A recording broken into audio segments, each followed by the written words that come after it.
visible as you go to Yeah. make your attack. That I think would be the best rendition of what he would be trying to pull off. I mean, he could just wait until we engage and then just Yeah, that's the drop best way, it. honestly.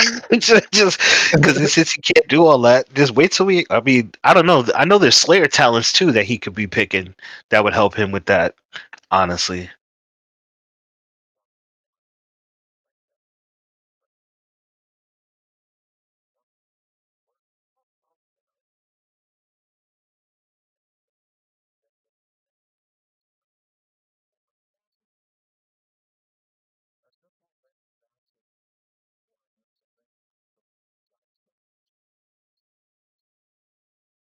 Well,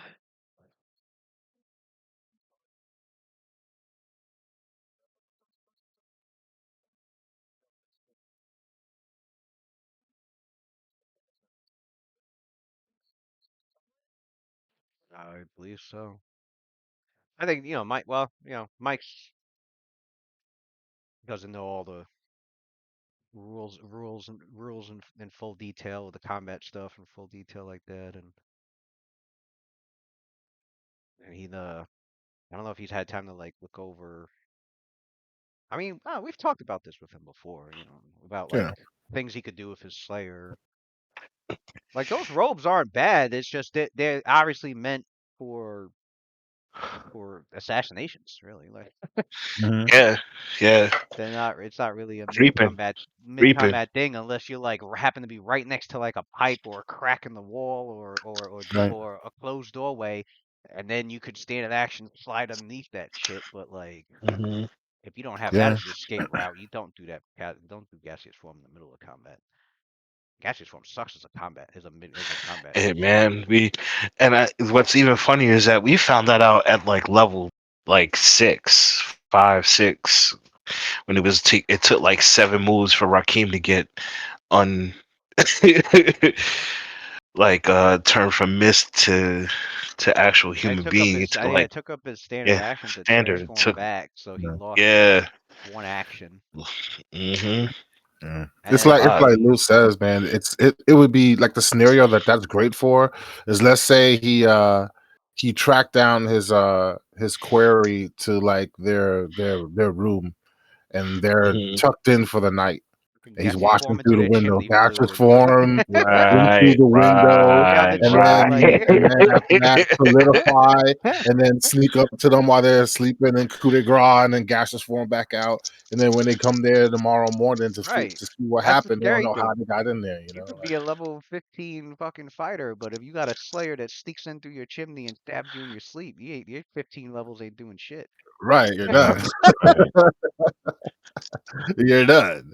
It's over. It's Study fucking Tario over. while you were sleeping, like you're Yeah, done. coup de grace. I was gonna say, rogues and casters are the most dangerous. Yeah. Well, listen, man. I saw it. I was like, yup. I text Dave. I was like, well, he's dead.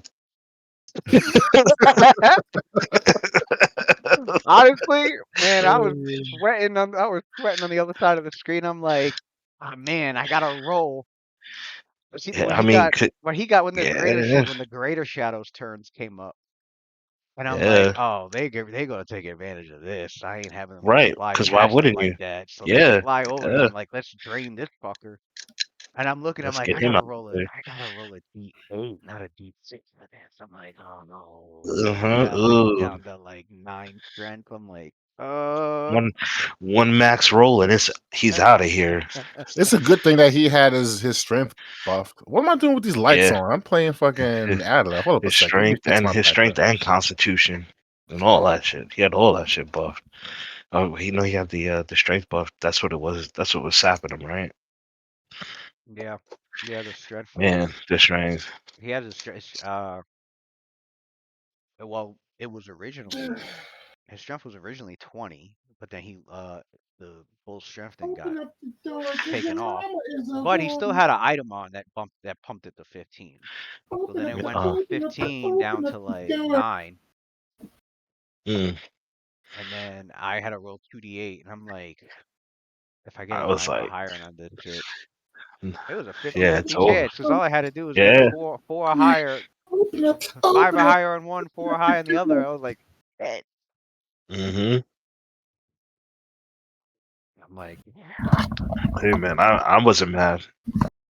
like it's he about to die and become a Oh, shadow on top of that. oh man, we'd had to wish him back and shit. Yeah, we would have had to use a wish spell to get him back. Can you get him back with a wish spell? I'm looking. Yeah, you could, as long as the Yeah. body is there. The problem would be is now that we got him back, we won't be using that on Shalelu.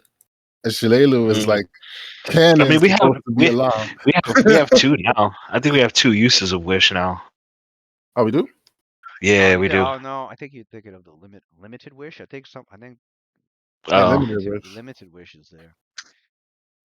Not the full wish, not the 9. I don't think nobody got the 9th level one. Now you guys do have I think you do have the most powerful resurrection. I think you guys have true resurrection and resurrection. You have one of each. it's something in there. It's probably So gonna it take was something crazy. it's probably gonna take the true resurrection to bring him back.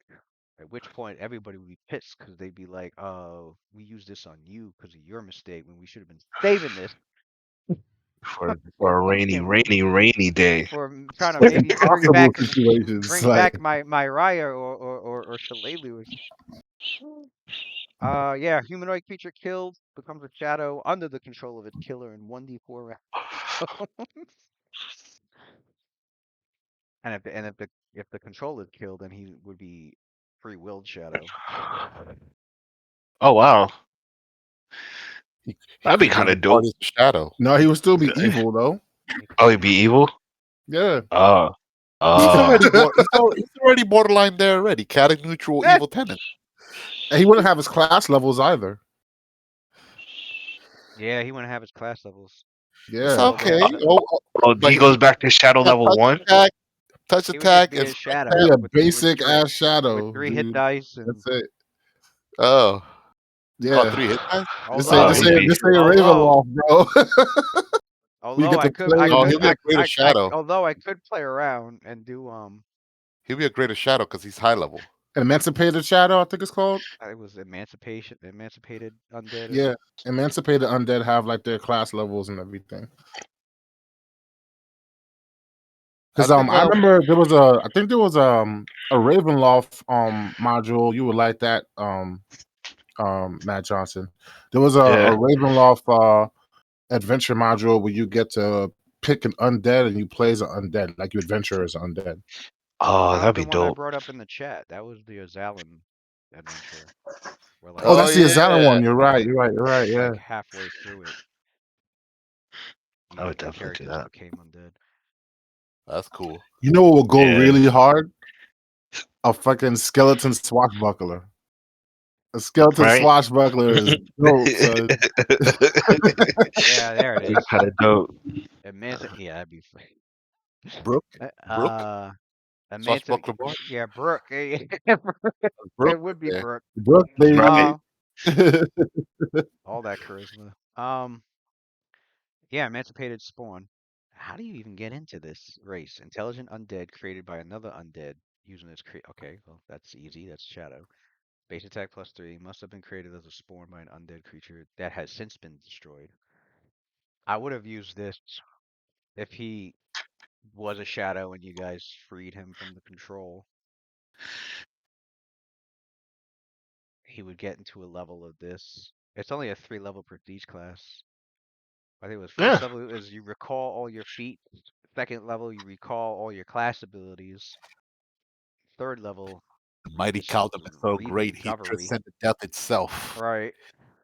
But the problem is he would He still be dominated evil, them. fellas. Like that motherfucker is still evil. That's a problem for us. An evil slayer on our squad. Like, what's killing? And by the way, he's chaotic still. Or does he keep that? Or so he chaotic evil? Well, That means he I just think he killing would still everything. keep his alignment, but if he was Well. emancipated, that is. I mean, he kind of does that already. The That's why he got the mark of Majin Buu right now. Yo, that'll be a huge Wretched- power up for him. That's He'll definitely- definitely be able to go first now. Wretched It'll be slaves, hard to Right. hit him. Oh, wretched slaves of undead, bonded eternally by unnatural death. Various kinds of spawn haunt the night. Once in a great while, one of these unfortunates finds herself freed when the undead creature that created it is destroyed. Now, though still cursed with undeath, the emancipated spawn begins to recall their former life and perhaps some measure of redemption. The unlife of an emancipated spawn is a lonely one. Few creatures they meet are likely to perceive that they are searching for old memories and simply try to destroy them as quickly as possible. An emancipated spawn might be found in the company of their former adventuring friends, who may have even been their liberators. There you go. Who are unwilling to abandon their former companion. Oh, I definitely would have used this. I was There like, you all right, go, Mike. So they man. got the scenario over Mike All would right, have Mike, leveled get up, back, man. but He transcended his elfhood. you're now an emancipated He would have to spawn. go. He would have to survive 3 levels like as a regular spawn first, because he had to Yeah. level up into it. Oh yeah. Good Yeah, luck. first level of it is they remember several aspects of their former existence. They regain all the feats they had, provided they meet the prerequisites. These remembered feats are in addition to any feats gained for advancing a class level. And then second level, they remember most of their former existence. They can use all the features of one former class, which is only Slayer. If the former class was spellcasting, blah blah blah. If the character had a familiar, blah blah blah. Okay. And the last one is rediscovery.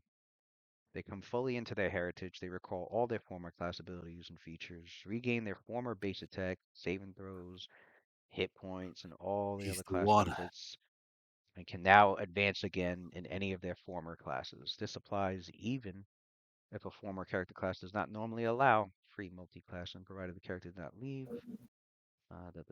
Thus, a former paladin could continue to gain levels as a paladin if they had. What?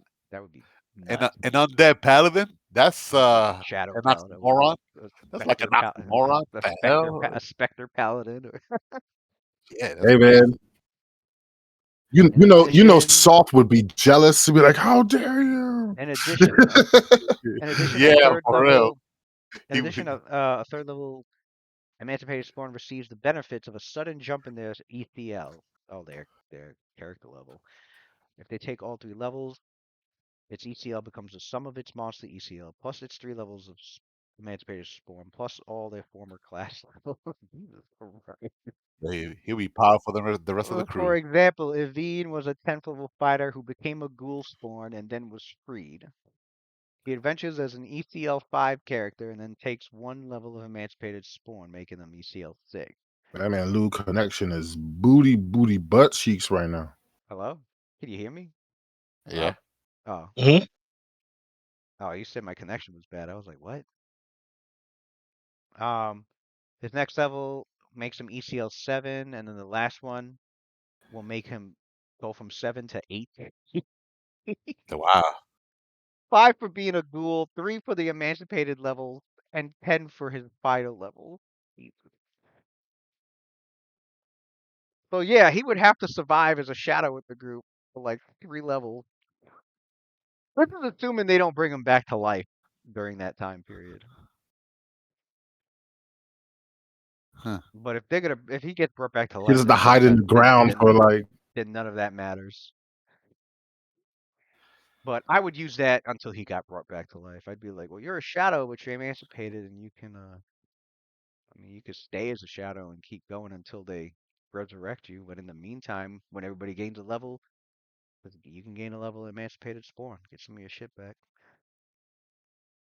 Well, if we're carrying him and he sucks and he's considered low level, we got 3 levels. He'll gain like 5, 6 levels because he's I don't lower. know. That'd be kind of cheesy though, because he hide You underground get and more XP. start draining strength. That's what you would have to do for real.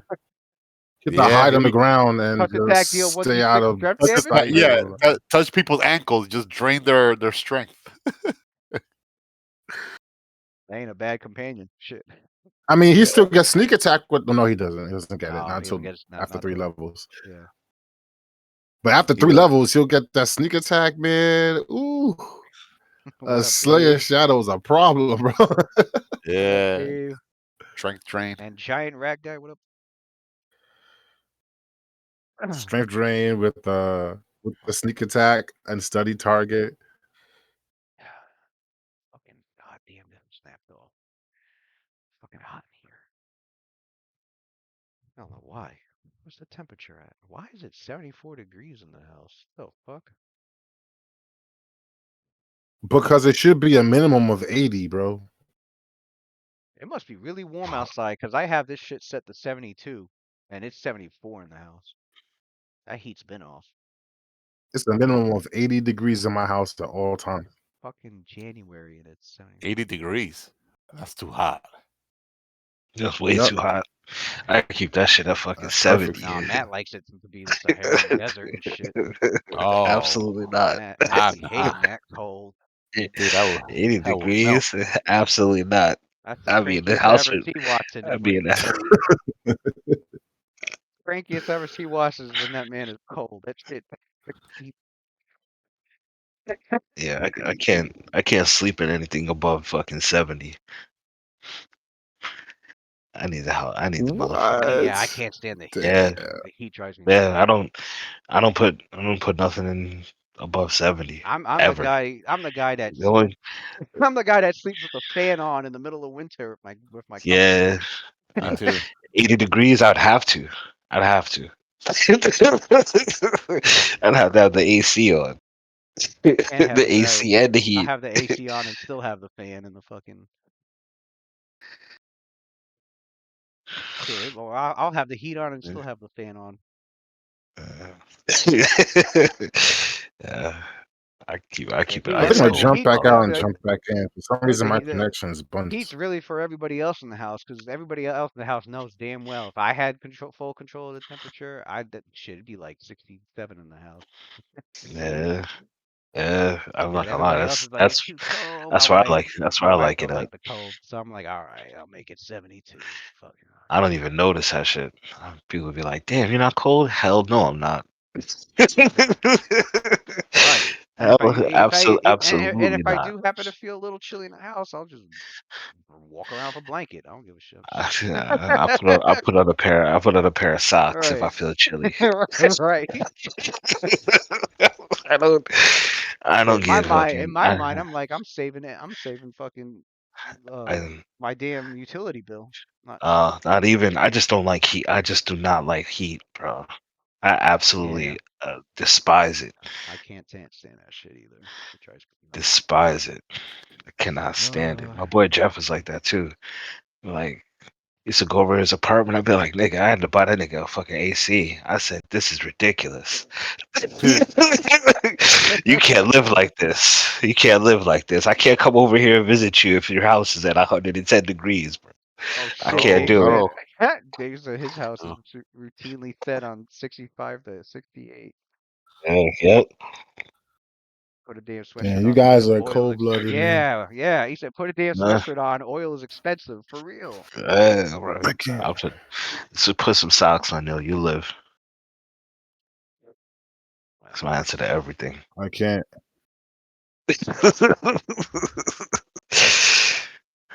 My house is at 80, bro. I'd be in here fucking butt naked.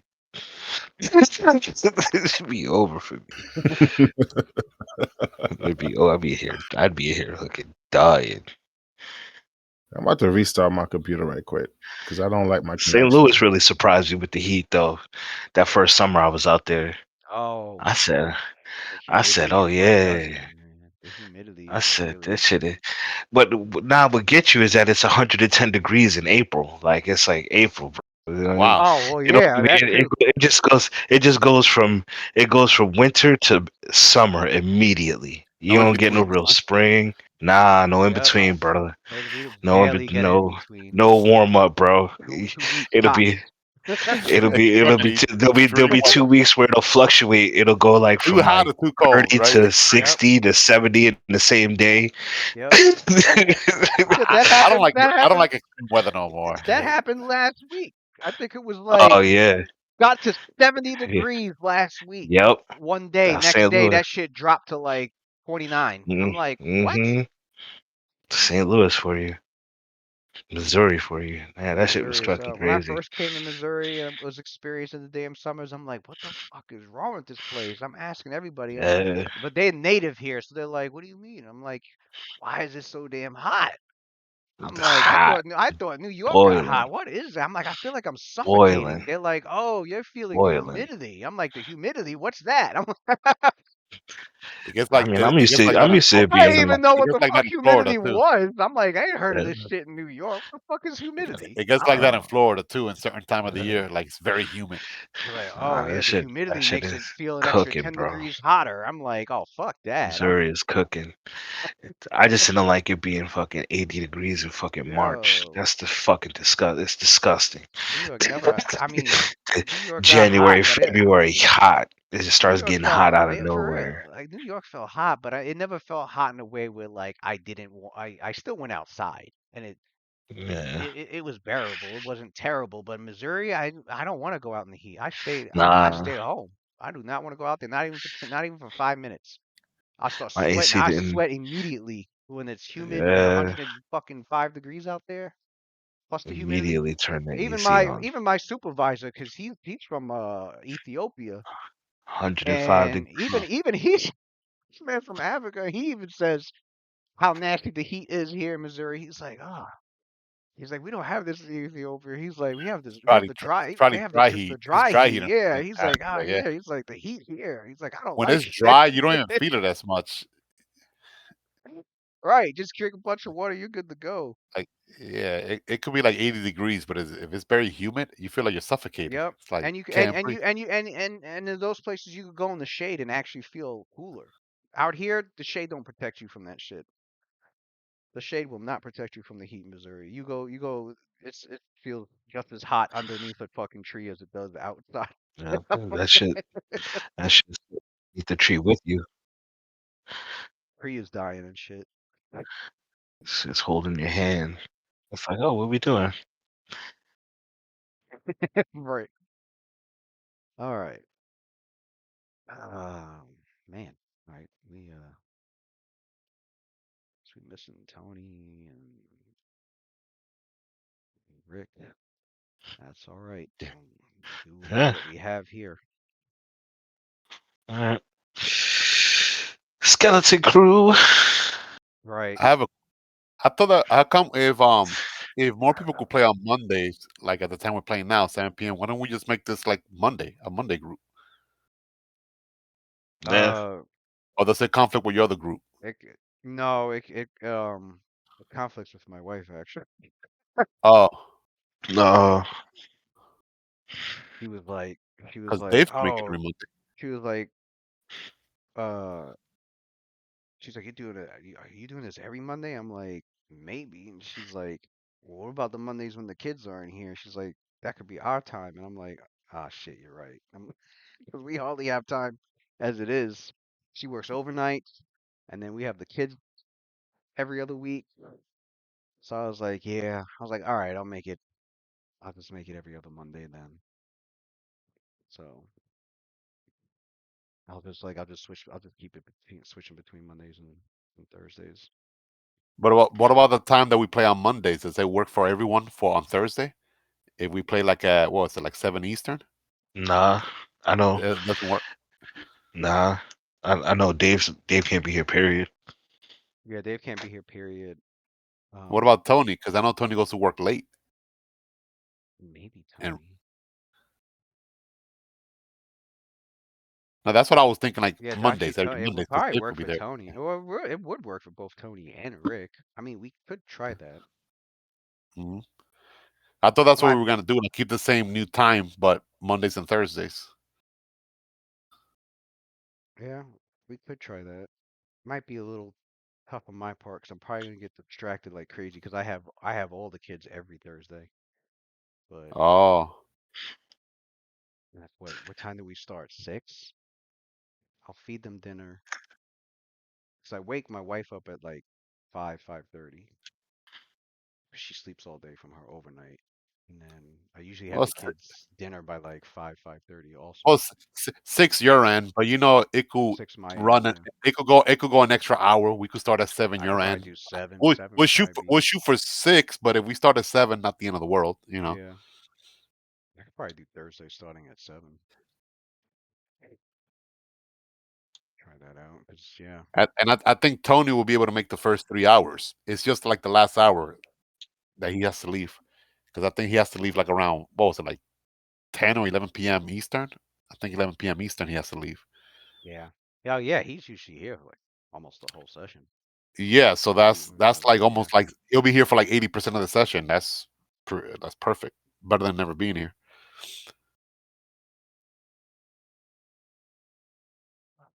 Shit. All right. Let me look at my note. Mm, damn. I had these things to do with Luna. I can't do that.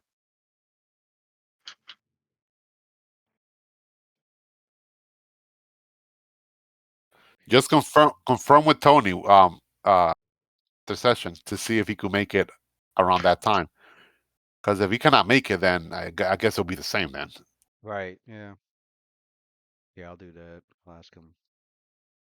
Would he be able to make Thursdays if we started close to this and pretty much, yeah, almost around the same time as we do the Mondays? um,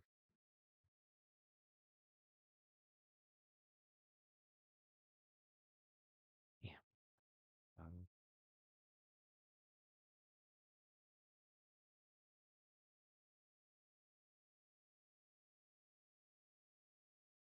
Ophelia. All right. Ophelia.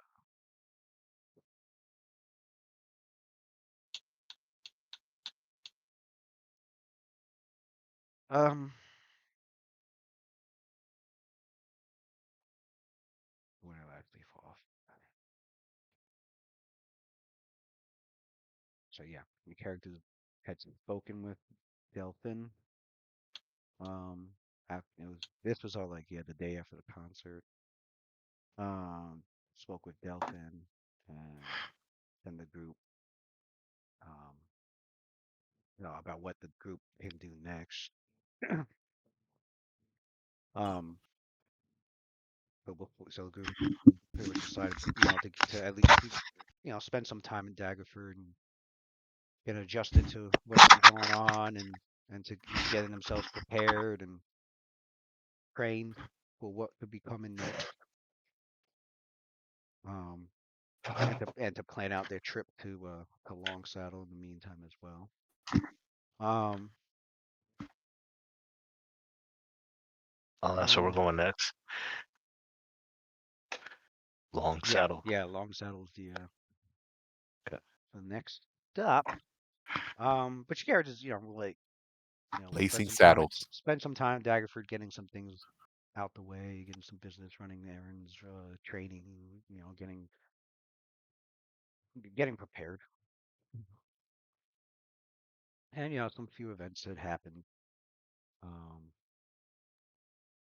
though had a discussion with Lucian, and Algida had spoken with Sophia, and Cassidy's celebrity status is increasing in here, and Xander had a meeting with Helnora, and go to Sophia, where at some point during the second day they've been in Daggerford, um,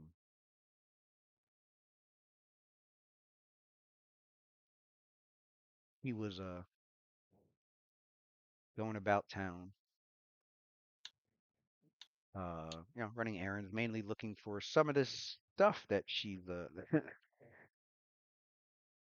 in fact, probably on her way back from speaking with any members of uh the Ensorcelar Capsule, the Spellcaster Guild.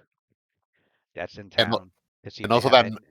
also that gnomish jeweler as well. Forgot his Oh name. yeah, the gnomish jeweler. Uh-huh. Yeah, I'll say that. You were talking, yeah, doing that, trying to see uh, if they had any of the items that she was looking for to purchase off of them, and and going to the jeweler as well to see if they had any of those uh the special set of magic crystals that they usually have in stock over there. The uh, weapon and armor crystals. Um, let's see. Roll this. They they had they did have one crystal of the release return available. And she tells them that she would like to place an order for one additional of the same crystal All right. for maybe like next time when she comes back in town. What is that, like 300 GP? Yeah. Excellent. Yeah, she got that. She's like, "Thank you, kind sir. Always a pleasure doing business with you." Like, oh, and thank you. And your next purchase of the crystal, I will take off 25%. You've done much for the town. Excellent. I'll make sure to put this crystal to good use. It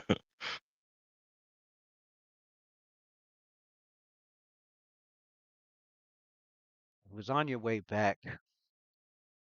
Off, you were walking past this one small alley on the street, and just as you walked past it, you did not notice a figure that was standing there and came right up to your side, and you could felt like multiple extremely sharp points of what could be knives, but then you realize no, you were able to like feel the sensation of like five of them in particular, and you're like, no, that's got to be the pinpoints of somebody's clawed hand. And you hear a familiar voice, uh, down like with very sinister in its tone, also very soft. Like, Tommy's fucking boogeyman again. and it goes, Vikings will give you a spell of mason, paladin of Medra. All alone, I think. Good for me, Lord Zito Lee. Nah, he gotta fucking die, bro. You paladin, you have always been the most troublesome for me.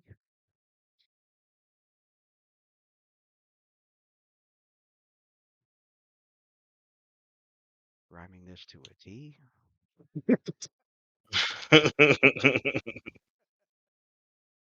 I didn't even mean to do any of that. I was just like, yo, am I just rhyming over the I was just about to say he got bars now.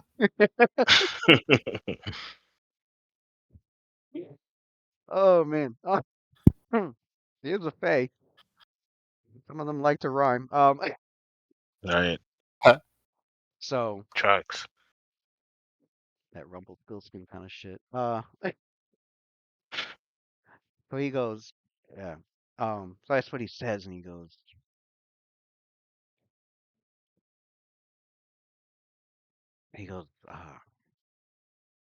I know you have no fear of me.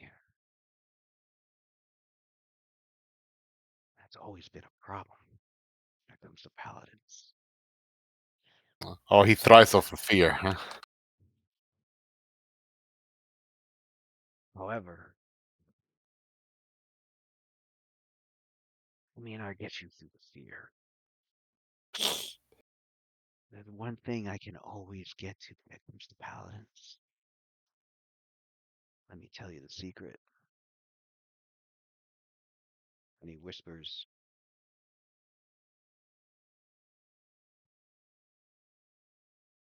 I get to them.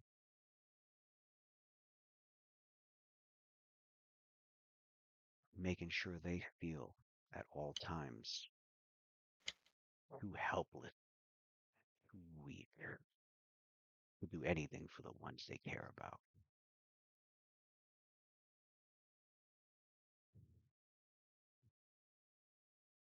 It's so fun how manic it drives them. Wouldn't you say?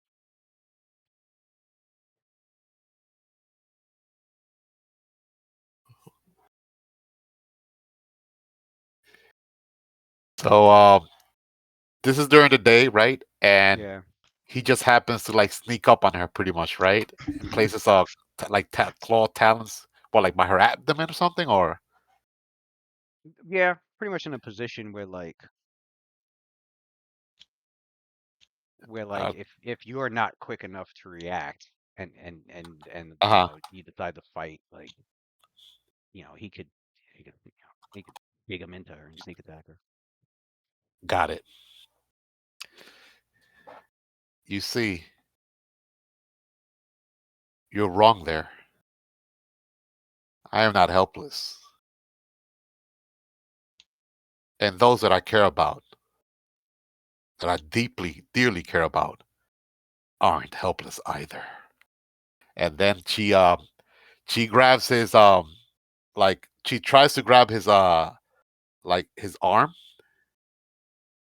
like where that has her abdomen, Okay. right? And and she leans towards him, and she doesn't care if it stabs her, but at the same time it's almost like she's going into him and pulls out a dagger as well to try to stab him as well, almost like mutual destruction, like they both kind of stab each other if it comes to that. She don't want him to escape. Right. So as you're trying to reach out, This is the same person that had that disemboweled head in Luna's room, right? Luna and Sophie's Mm-hmm. room. Oh Yeah. yeah, oh Yep. yeah. So she's definitely going The straight same for person that stabbed Lucian in yeah. the back, trying to pin a body on him. Right. This is someone that she knows has committed evil acts, has killed before, so she would not hesitate to use violence so as against she this goes person. to reach for him, he's like, look over there, and look over there, and no, he goes, he's like, look at the stall over there, and to your right, over by the tops of trees, near that well. She hesitates somewhat. He got her a little bit, but he does look to see what he's pointing at. So the people there, your perception's high enough that like the people in those spots don't notice. But by the stall, there's another small alley with a couple of barrels next to it. But like in the corner of that, you see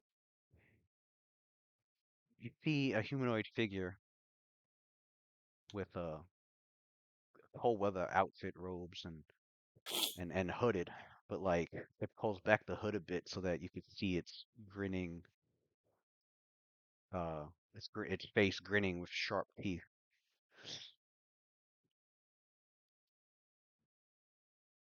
This one, almost similar in appearance to what you have learned when it comes to boogeymen. Although this one, and as for their size, they're like halfling size, a little bit taller than half. It's probably like 3.5 feet tall. On top of that, Huh. but the teeth look similar to Lord Zeedledee's, and it appears to be, from her perception, like a lesser form of like a boogeyman. Uh huh. Um, and there's two. And the way that one's situated, it's situated. It has its and it raises a hand to show you its claws as it's grinning in your direction, and like it's looking ready to just pounce on the She person still on the person by the stall and just slay them outright. And then the how other one by the copse of trees near the well, you could see in the bushes nearby the second figure also in a position where they could easily murder got it. a civilian. So So basically he's so warning her like, don't try anything funny because I can get them killed right now.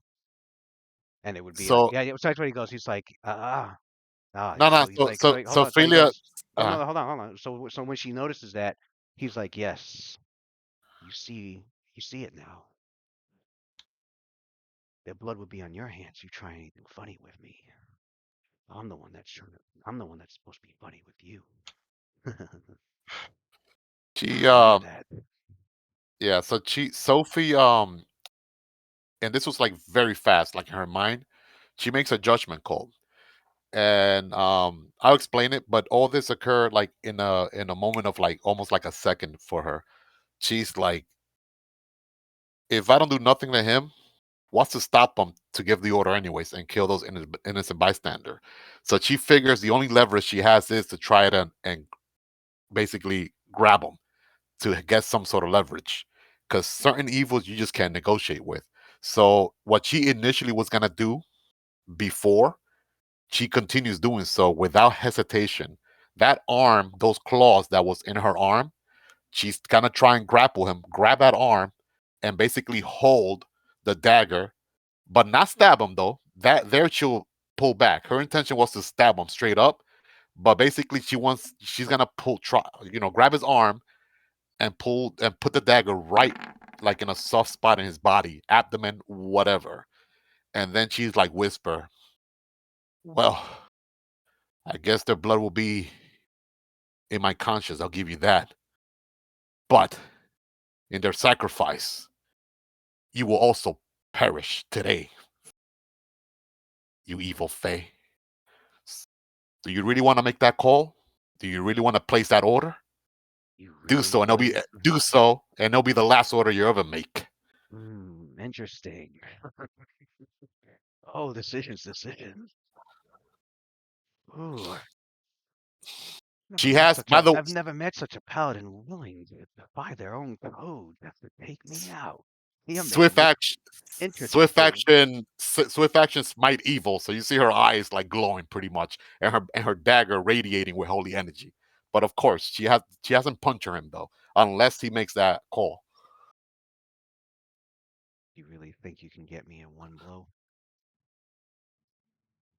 I know I can. Do you want to take that chance? You're willing to bet the And lives of those innocents? What about your code? Not so precious, is it? even if I lose my paladinhood, as long as I take you with me, with it, it'll be all worth it. Oh, oh. How is it that you've made me hate you even more? I didn't think it was possible. Goddamn It's, paladins. so I'll repeat the same questions to you. Decisions. We're running out of time here. Call off your goons and leave at once, or let's dance. I don't have all day. We'll agree upon that. But this won't be the last of me that you'll see. And he goes gaseous form, and as he gaseous forms, the other two, you notice they like run off. Like the one Good, that because was we know by the how sucky alley. Gash's Yeah. form is. Thanks to Cal them. I'll the freaking one the kill him. one the one that well, gaseous formed and We know that shit sucks. gaseous formed and applied into like a uh She would lose her paladinhood in a heartbeat for the greater good. Don't play with her. and well, I should say 5% then gaseous forms. Like he backs, he backs away and he like What's the gaseous form? I don't know. I was trying to grapple him. I did say when he put his claw in her abdomen, she one hand to grab his arm, and the other dagger on his. Oh, well, yeah, Right. true. That's right. Yeah. So he I mean, he gives gaseous forms then, and then But the other two that you notice they do leave. Like that one, uh, the one by the alley, like it just goes further down the alley, completely out of sight from where you're at. And the other one, just moves deeper back into the bushes, away from who it was targeting. I'll give him this though. He is lucky she's a paladin because since he called him off, she won't pursue and try to kill him anyways. That's her honor right there, her code. That's the only thing that spared him. And while he's like trying to escape, he's like, she does throw that other insult. You see, guess you begrudgingly are keeping your word. You get to live another day. However, while I see she's flying away, if I hear anyone else in this town dies and you had and you had something to do about it, I will hunt you to the end of your days. I will make hunting you my only priority. I give you my word and my code. And you Yeah, hear so his voice as if it she was made a like, promise there, and she's and gonna then keep it. you hear his voice as if it was like right next to you, and she's aware that he has the ability to like magically throw his voice Uh huh. from other locations. Lucian's attested to that. Um, Hmm. Actually, you still got to pay for those murders you made, but we'll get to that one day. Yeah. he goes, "Oh, Lucian I'm no wants him dead longer, just because he I'm no stabbed him. longer, I'm no longer alone myself. A lord does need servant, and those three that have been beheaded, so much more has become of them. They are now my bookie, sir."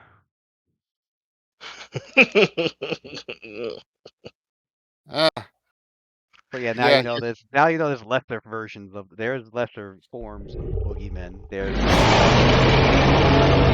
The lesser boogies. right. what I'm gonna mute myself for a second. what does the sheriff be doing in this town, Hey, man? thank you for the Not like his raid. job. Thank you very much for Staying the alive. raid. Thank you. Investigate these crimes. Oh, Go after raid. these murderers. Welcome. He was not built like that. He's just trying to stay alive at this point. Welcome. What's up, He Slayer? handles regular What's up, small crime. Perzella? Yeah, yeah. Petty larceny. Someone stole a Petty loaf of bread. larceny, Yeah, some loaf of bread. drunkards. You know what I mean? Like Drinking He's Sprite from the Commissioner bar. Gordon with Yeah, it, you know. you didn't say nothing about fucking. I bet. I bet you're pretty sleepy. I saw you guys. I think I had you all on look. What were you guys playing earlier? Some Marvel? I think you guys was playing some Marvel.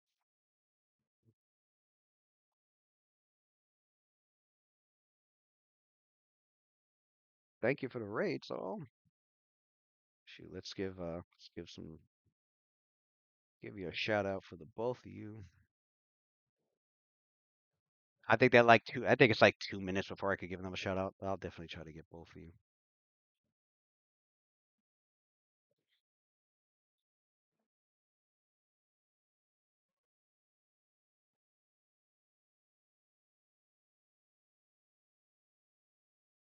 Did I not have my oh, well, I didn't even have my shout out period logged in yet, but thank you all for joining. We are doing um Age of Worms they just finished chapter 6, and um they're kind of like doing like an aftermath of chapter 6. We're pretty much doing some downtime basically before they move on and begin chapter 7. Um they're in the city of it's in the Forgotten Realm setting. They're in the town of Daggerford right now, and they're just pretty much getting some downtime stuff done, talking to some NPCs, getting equipment, getting gear, training, because they just gained the level. They just reached level 13.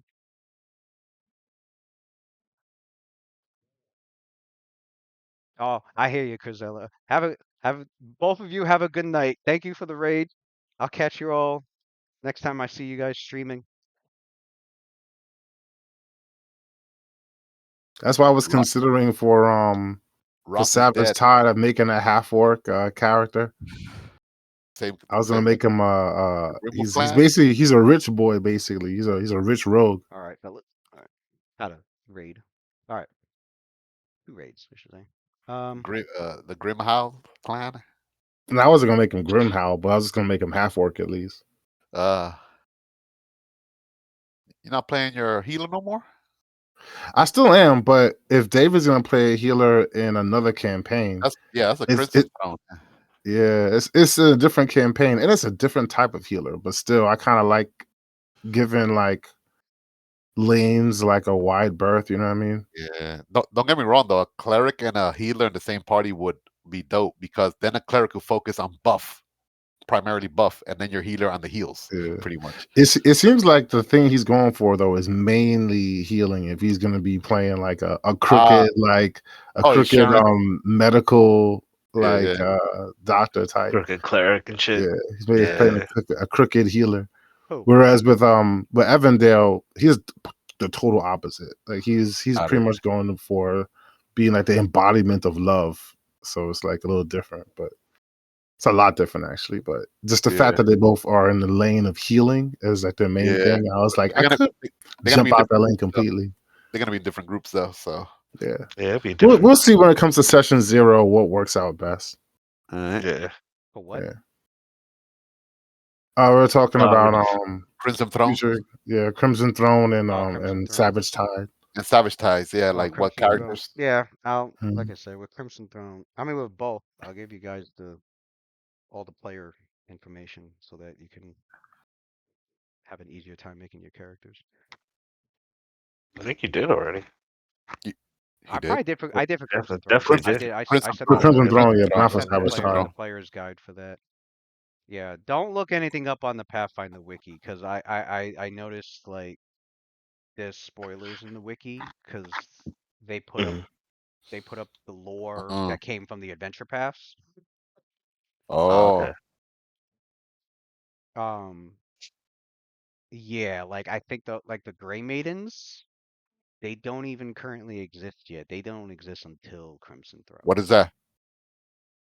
It's like an organization of knights that serve the royalty of Provosa, but they don't get formed until spoiler alert. They don't get formed until that adventure path. So if you're reading stuff about them, Yeah, Matt and I gotta when we get closer to hasn't Crimson happened Throne. yet.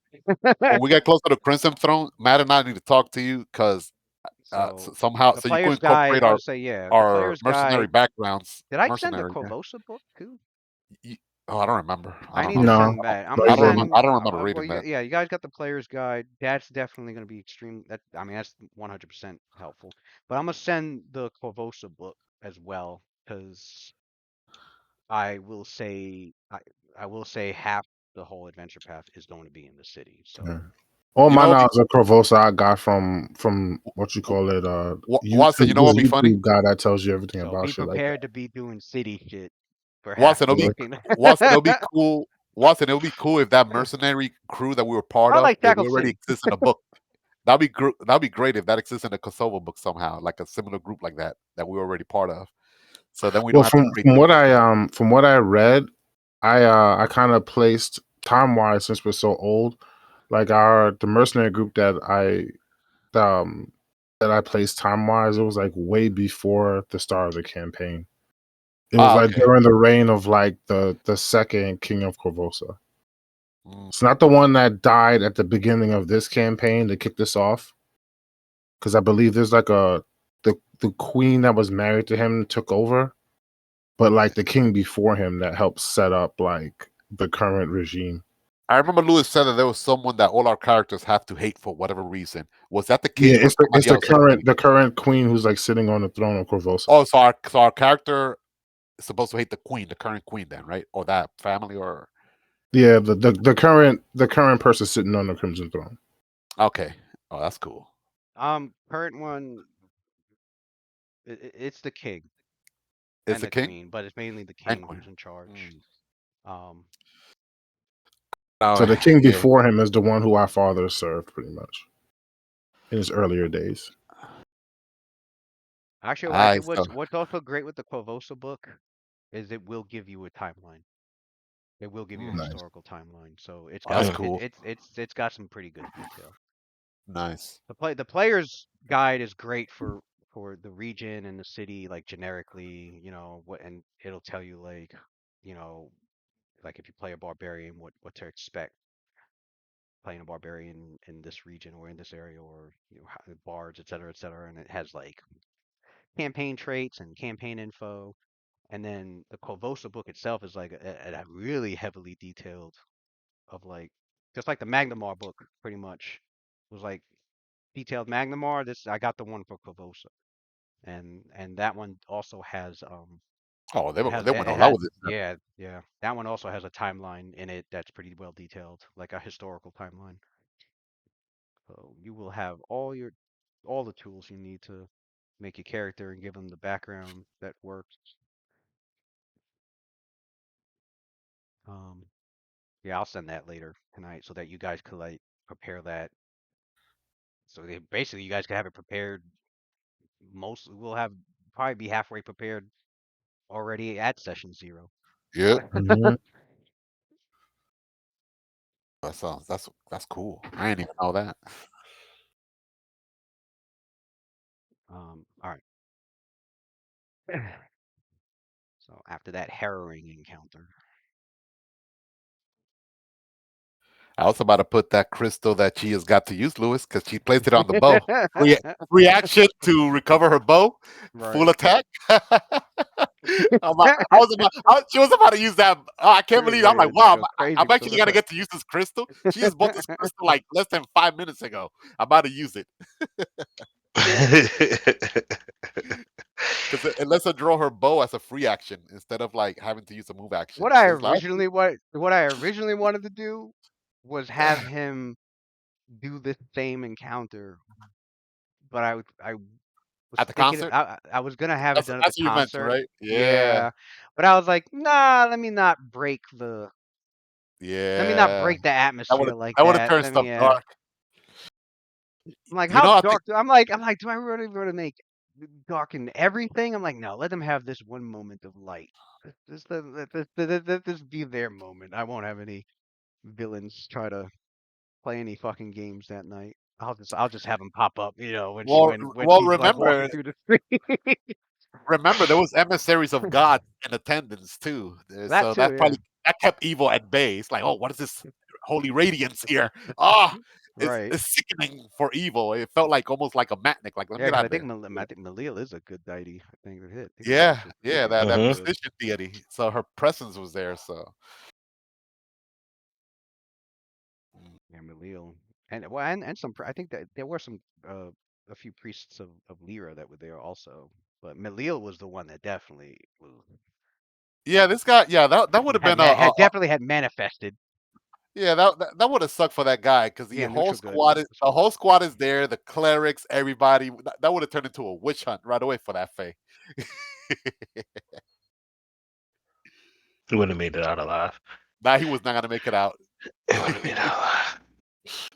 He's better off doing what he's doing. Get us like one at a time. Well, But Lucian's But not even gonna have a conversation. the way he made it sound to Sophia, like he made it sound like the murders of the three, that used to be in Cullen's group. Mhm. It was more than just a killing. It appears that Sure. they've Lesser been boogies. transformed now into like his Fae servants as boogies. It's cold Lesser world. lesser form of boogeymen, which we never got that duel with which Cullen either. and the thing about boogies is over time, And whatever it is they got to do, freaking, they can eventually become boogeymen themselves. Just gotta pay your dues. Yeah, Sophie gonna go get a speak with Sander, since he's like the resident expert when it comes to dealing with these sort of undead type spirits. See what he suggests Oh, the after this Lee encounter. Fay, yeah. Yeah, Yeah, whatever fucking deal Balabar made with fucking Lord Zeedle like, it had a hell of a price to that shit. This man basically sacrificed 3 of 4 of his fucking yeah, man. messed up shit. We made some powerful enemies, man. They pay this guy. He's like on permanent retainer. Gets paid monthly to harass us. Here's 10,000. Here's Have a 10,000 villain on GP. retainer is crazy. 10,000 GP per month to just keep fucking with them. Fucking villain retainer. Yeah, villain retainer.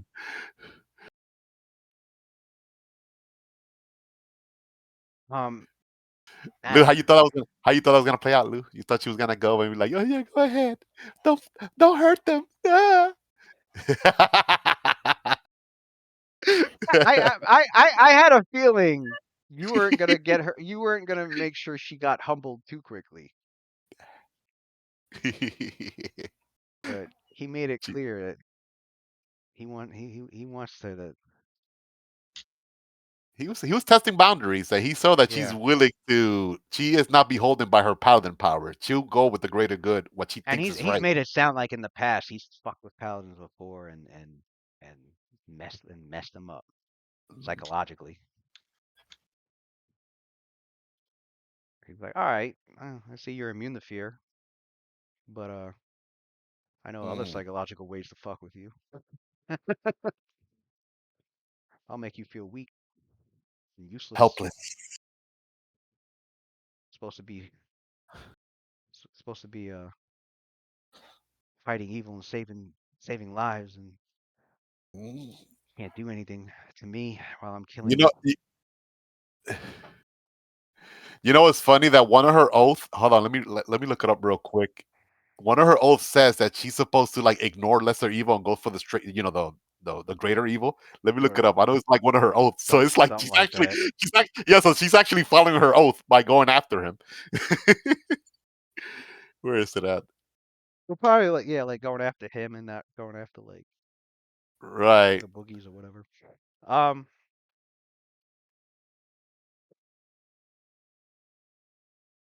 Let's see.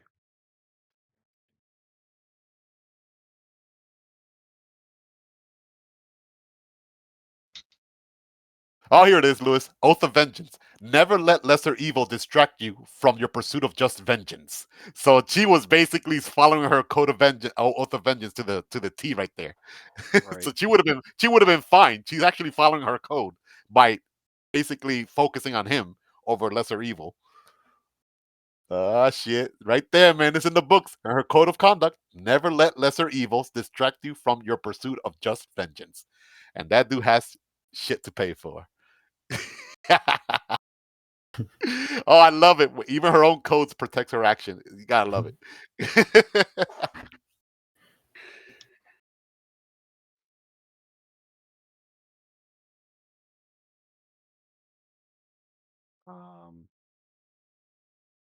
Let's see. Set this up.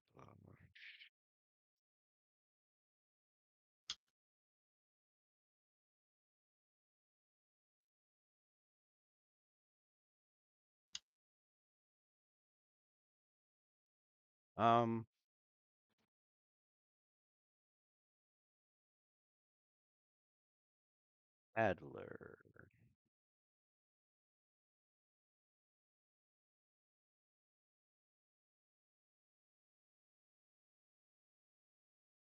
During one of your visit to the guild,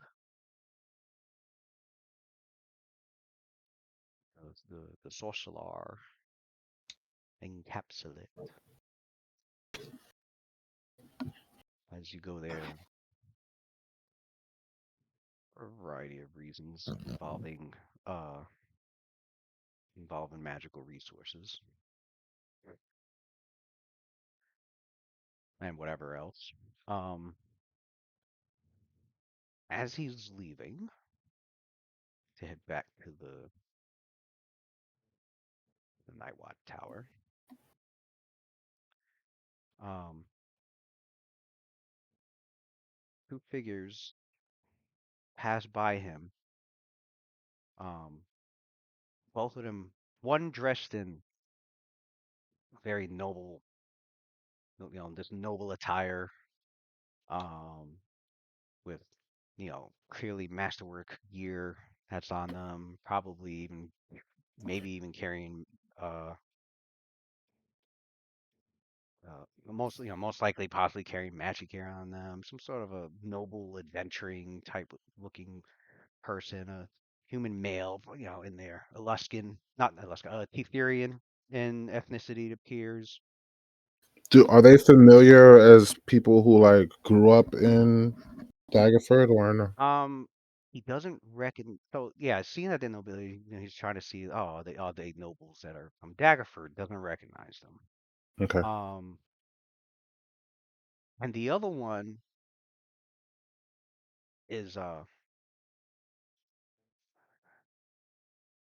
the other one is looks to be like a younger version, probably by a few years. So they seem to be related. Um, also male and Tetherian, although instead of also in uh adventuring attire, but for as if a priest. And let me get the. That's why I had this open. I'm like, why do I have this open? That's why I had this open. So what is the describe the garb?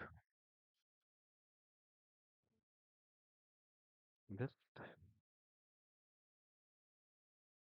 priest with also very valuable looking attire.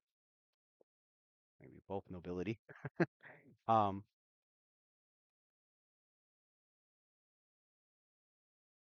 I can't. Okay. Um, wearing ostentatious vestments that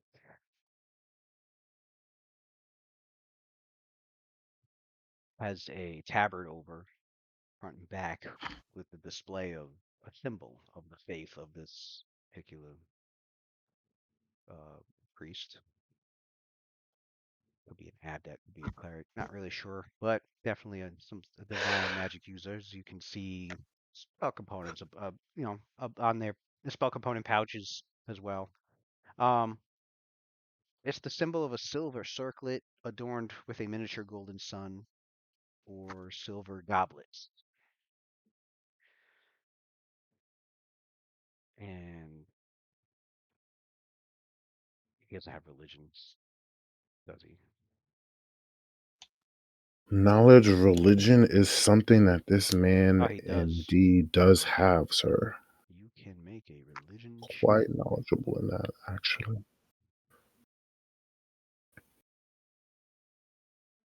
Mm-mm-mm-mm-mm-mm.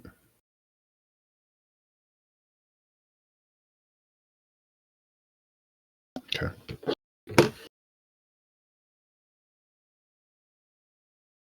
Rolling some dice, baby. And here we go. He- Nope. I will say he's vaguely recalls seeing the symbol once, maybe twice in Waterdeep, but in passing. Like it was never something like it was something that he vaguely recalls maybe seeing, but never like went out his way to like know what it meant or who it was or none of that. That's as much as he knows. Okay. That he's vaguely seen it, maybe once, twice in Waterdeep. But anyway, you hear them talking. They're talking in uh I always forget what was it, Aluskan that people talk in Daggerford mainly? Kandathan. It was one of the two. They are talking in Kandathan. The fuck? Oh, they're talking in Kandathan, and they both stop. Like maybe they walk past them, and you hear them talking. One of them go the priest, most likely a cleric, goes wait, I sense it's nearby. And then the old brother's, brother, I feel like you've been saying this ever since we've arrived in Daggerford. Oh, it's over here, it's over there, it's nearby. Ah, we need to figure out where to go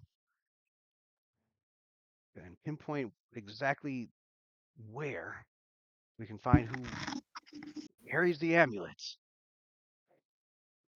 And the younger one, the priest, like starts like looking around as if like scanning the area, um, using magic, and he's like, no. I'm pretty sure it's very, very close. Maybe they are maybe it is here at the guild. And he's like, oh, that wouldn't be good. Uh, that would mean maybe somebody just found it and they're gonna be using it as uh well no. And then the younger one goes, well, remember, brother, I mean, if we find it, then we just have to bring it back, but hopefully we find it with the person that it actually belongs to. And look over they notice you're nearby, and they're like, the young one goes, you sir, uh, greetings, well met. How are you this day? May we ask a question? Aller spins on his heels and runs away into the nearest alley. Uh, sir, we don't mean any. And the older one's like, huh? There are quite some weird ones here in Daggerford, huh? And his brother like, the younger brother like bats him on the shoulder like, ah. But since Adler doesn't know what much else what they said since he started running. But they don't seem to be um they don't seem to be given any chase. But the younger one had called out like, as, So when Adler gets out of sight, he uses his uh his summoner ability to summon forth a Valduvian body snatcher. And he does what? he uses his summon ability to summon a Valduvian body snatcher. That's the one that's basically a doppelganger. Okay. And he says in Undercommon, okay, so here's the plan.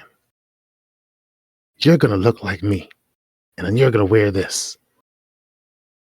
And he hands him the amulet. And then I want you to go talk to those people over there. See what they want. I don't trust them.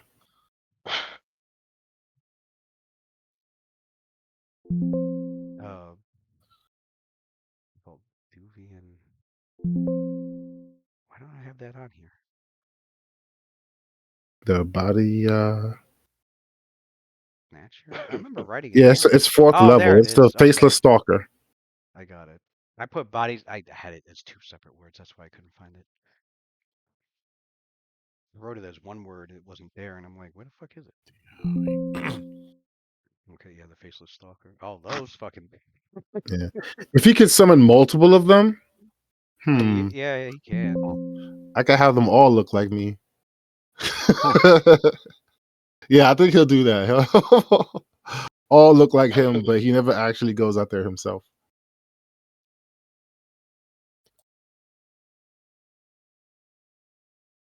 Hold on. And he'll stay in the alley and try to listen. Oh no, don't forget for them to change shape, it requires 10 uninterrupted minutes to alter their body. Well, that means they have 4 minutes left before they have to actually disappear, right? Because I'm level. Oh no, I'm not level 14. I'm level 12. Wrong character. So 2 minutes. So he'll send them out. He'll send them out there, and then he'll be like, "Okay, you got 2 minutes to talk. I give you 1 minute." That's what he tells them. Let's go out there, give them 1 minute to talk, and then you got to come back.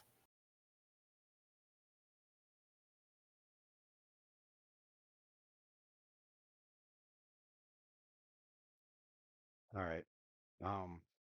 So you summon them. Well, one of them, Oh, just one?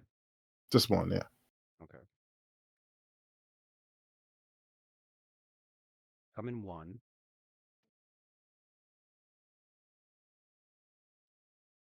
And it goes to transform painfully.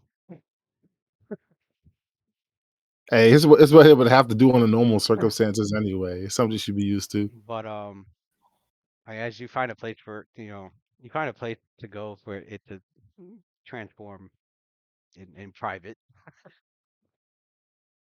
hopefully. Yeah, I thought I ran off into an alley. Yeah.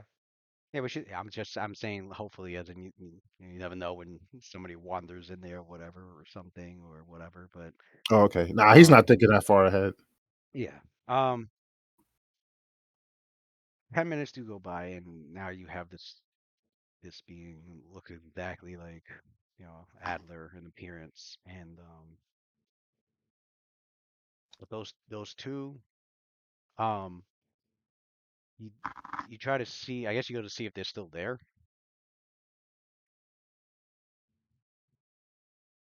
Oh no, I send him out there with the amulet. I don't even go out there see if they're still there. I gave him the description. He could just go find them, see if they're still there. If they're not there, then they're not there.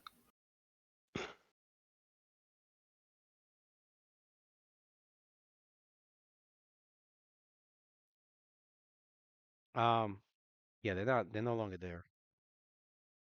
Okay. So he comes back. He says that, and Allie looks over his shoulder. He goes, "I know what I was doing. It seemed like a good idea at the time.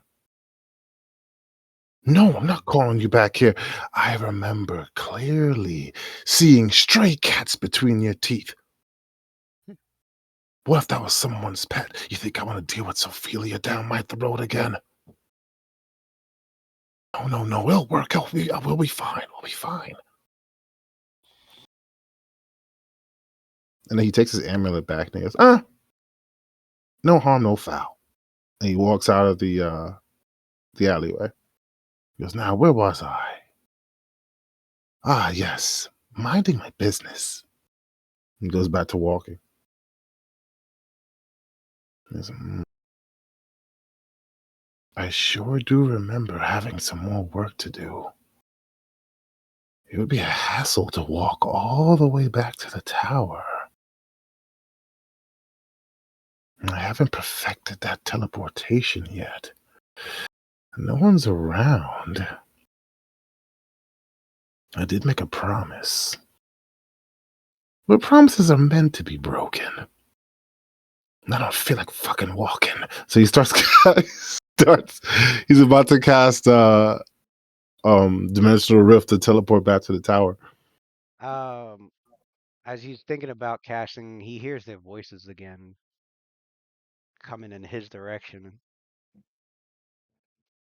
and one of them goes, the younger one goes, no, not in there. I figured it being a magic user guild, maybe it would have been in there, but that's where I had thought I had sensed it, but uh, the older brother's like, well, maybe we should find an inn and get our rooms, then try looking again, asking around.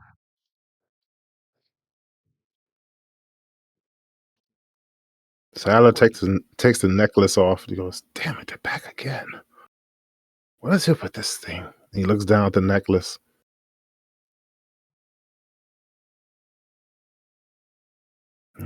Fuck it. He yells out, "What do you want?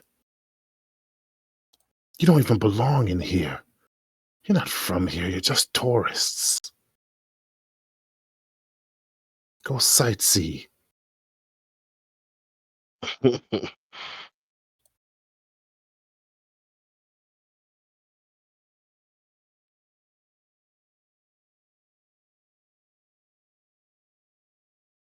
Hey, hold on. Please tell me I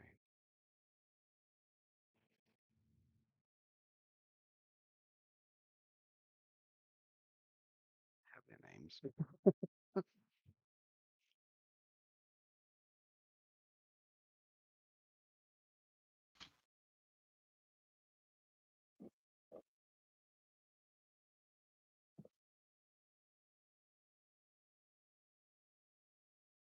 Or I wrote it down.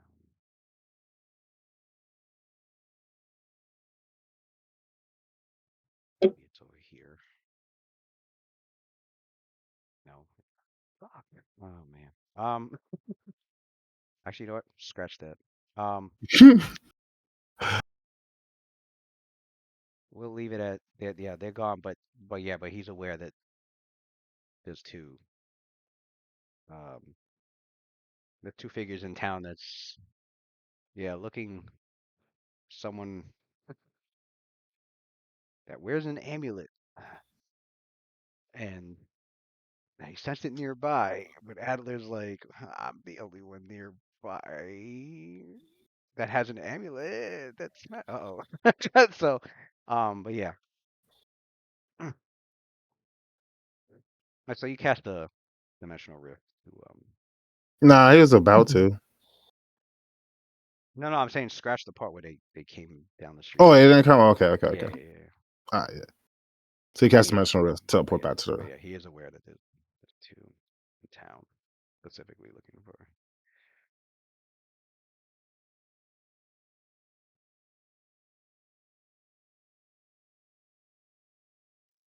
I never really. I needed to get I needed to write down like a good description of the amulet, but I will say that the older was like, "Now describe to me what this amulet looks like again." And like when the younger one starts describing what it's supposed to look like, it's exactly what it is. It confirmed to Adler that it's him that it's the amulet he has that they're looking for. Mhm.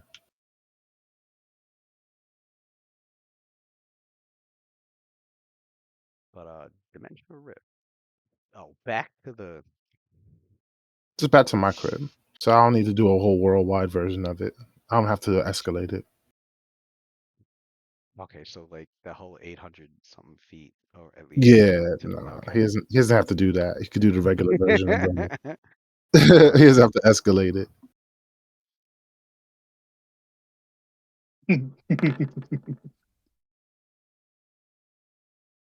Wait, is it on a one or on a fucking? No, it's the higher the It's number, on not lower. 100, right? Yeah. Yeah, Okay. yeah, on I'm like, 100. I'm Oh, like, did I? I thought you killed yourself. You dead. It's okay. It's got to be all zeros. Okay. Yeah, I'm like, it's gotta be 100. so he actually Somebody said, rolled a 100 on something else. And we were like, oh, man, imagine if that was Adler. So yeah, I remember rolling 100 on something. I was like, it was that was a good thing it wasn't dimension. No, I already rolled. I rolled above that. I rolled a 76. Oh, You try to you give me rolled. bop. Oh, okay. That's right. Yeah, that's right. I do let you roll. I let you control your. yeah, go ahead, I let Watson. I Roll, let Watson. your roll control your fate. Go ahead, Watson. Roll. Yeah, I rolled happily, bro. Gotta Go take ahead. that chance. All right, Embrace the chaos. what's the result at? I want to see the result. It's right there. 76. Oh, I see. Okay. I did that shit before Lou you enrolled, bro. Can you say Watson, say that the opposite, the number, say, the opposite, starting with the last number first. 67. 6 7. What is that? Everybody Stop, keeps bro. saying that. Come What is on. that? I'm old. I don't know what that means. My gotta, kid says that. Oh, you're gotta old keep and up with don't these have kids, youngsters. is what it is. Yeah. It's like, My kid says that. So I asked Rose what that means. She goes, I don't know. Stop saying it then. So she doesn't know either. What does it mean? I don't You know what it old means. heads. it's just one of those things somebody started and like everyone started doing it and it caught on. You know There's what they should really start? They should start Alright. reading books. That's what they This is should what do. Google Start reading is books. created for. I'll just Google there's it. no real meaning behind A real it. meaning, yeah. Maybe if they read a book, they find some meaning. God damn. That's funny. Oh, well, last time we said it, and Lewis's son was in the background. Leon, he's like, "Oh, who said that?" And Lewis trying My to blame us. son, It wasn't me. It was Yeah. them. my son was Lewis got like, nervous. "Who's saying that?" I think they just do it more because they know how much it annoys some people. Yeah, yo, I don't blame Mhm. Watson. He's not around kids at all, so he It wouldn't know. legitimately says 6'7", a recent 2025 internet slang term and meme, Yeah, especially popular among Gen Alpha. The general meaning means nothing specific. right, Pretty much. I right. don't even know And who started it. Usually they're good at like finding out who started it. no, I know who started it. They mentioned it to me. It was like this YouTuber. He was Yeah. he was talking about some nonsense, whatever, and then he said like 6'7", and then he does like this gesture with his hands. Oh, but he's like And this, like that. like Yeah, he does that, right. 6'7", He's the one that 6'7". started it. Yeah, he's the one that started it, and then it Okay. became viral. So An they just inside joke and a way for young people to connect and playfully confuse adults and those not in Yeah, the know. it has worked. And that shit said it's It has worked. that Look shit at said Tony. it's ready to confuse old people. Yeah. Like I Such a said, troll, it's man. trolling. It's Yeah, trolling us. it didn't work on me because I laugh at it, but it works on I other laugh at adults. it too. It don't really work on me. I was like, what the fuck is this? I was like, all right. And then I started cracking 6'7". Well, then I See, started doing it more because I watched that South Park episode where Cartman's doing it the whole Oh, fucking shit. even That South shit was Park. that shit was cracking I me the gotta fuck watch it. up.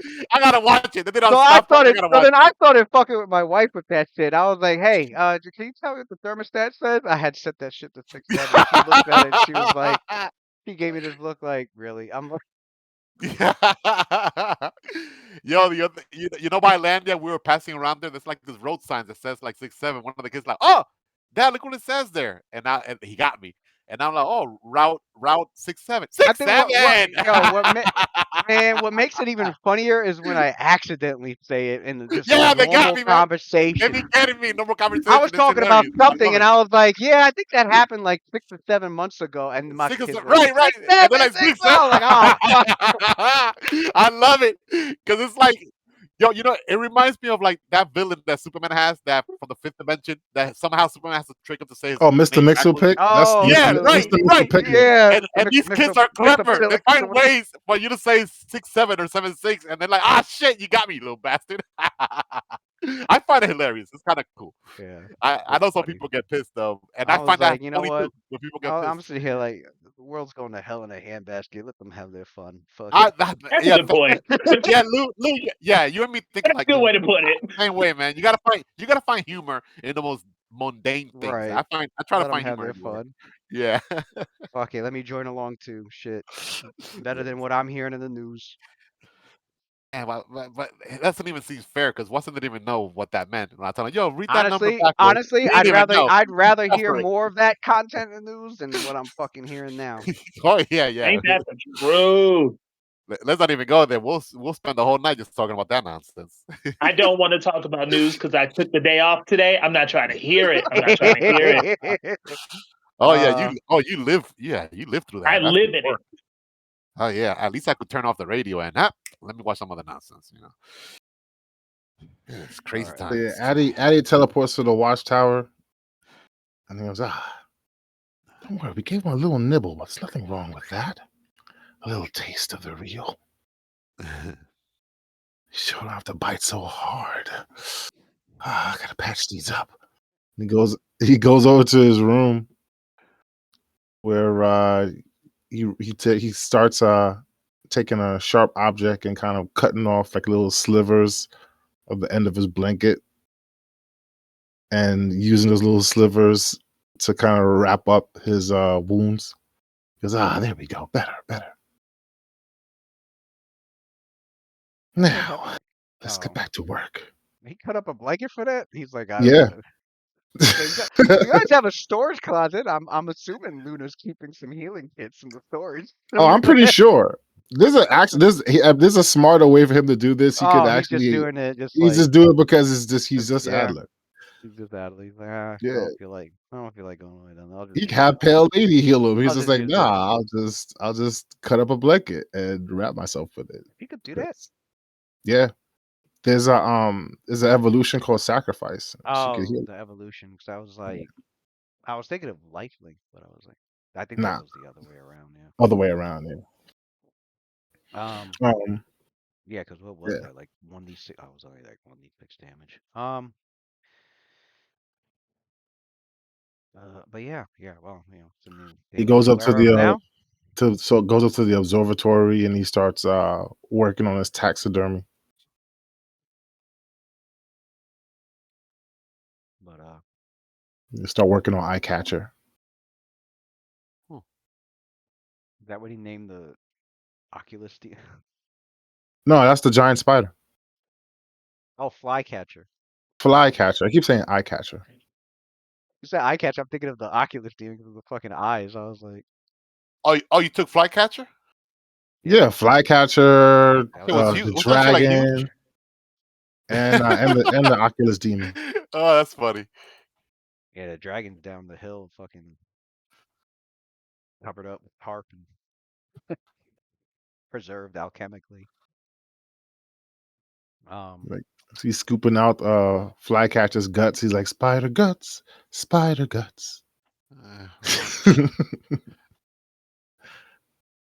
we need to include that that evil Fae there in your collection too, pretty soon. Oh, Let's see. Let's go to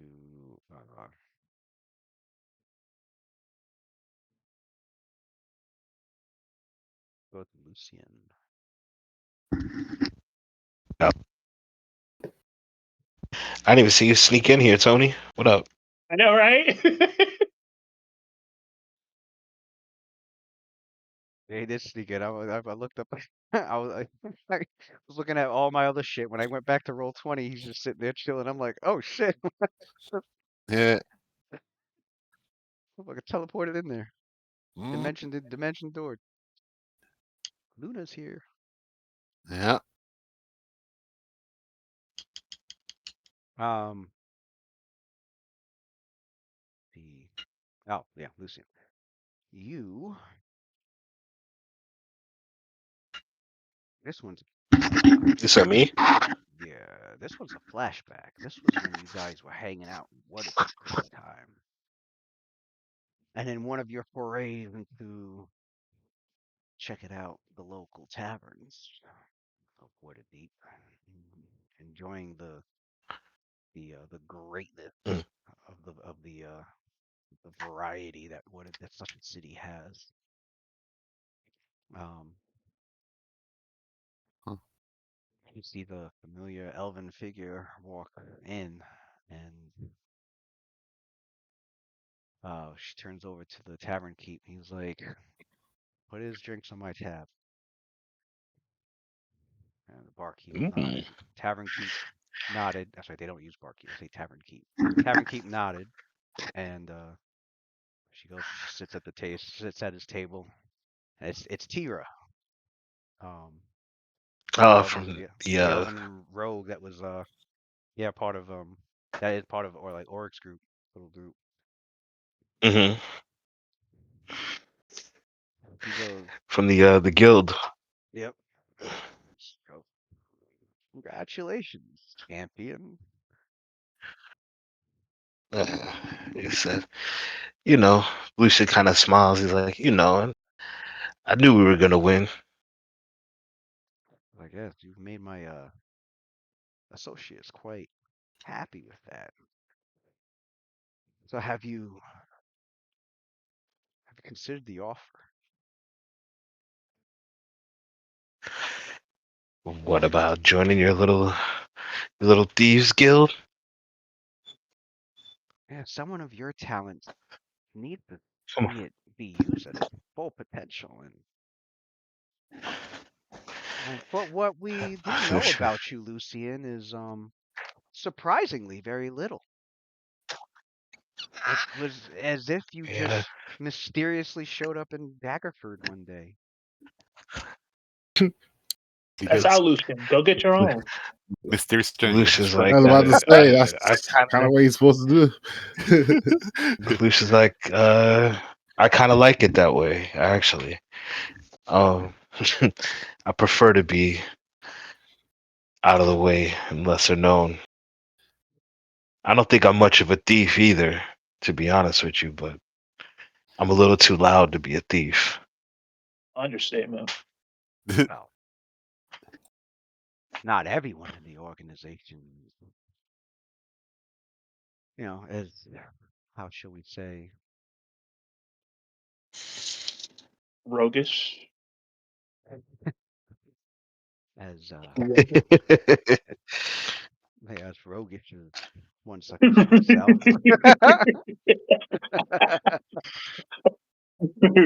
We have a variety. I think you have gained the attention, and I am here. I'm here as their a liaison of sorts.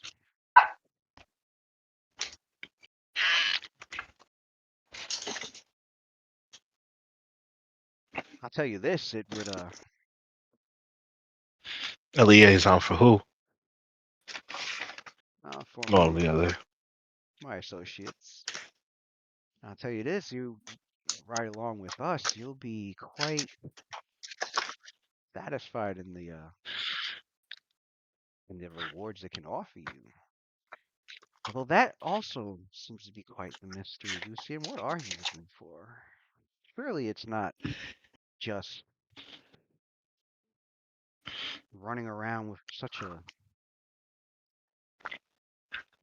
an interesting group on Oh, your don't disrespect us. on your You know, quest to, what was it again? It's quite, even that's quite mysterious. We know it has something to do with hunting undead, but you seem to come off to me Yeah, as someone something. more than just that.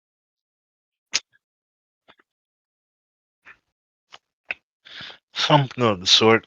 We've been looking for the Ebon Triad, pieces of them, and, dealing with a few undead here and there while solving some high-end political shit that I barely understand.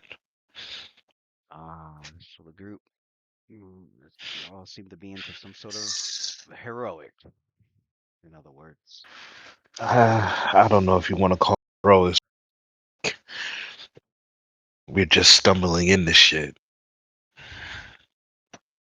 Well, you seem to surround yourself with rather heroic-seeking types. Oh, Your paladin, absolutely. your paladin friend, your Kalemborite, he I don't know about the Columbarites.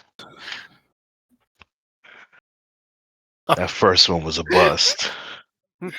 Did you see that fucking orc?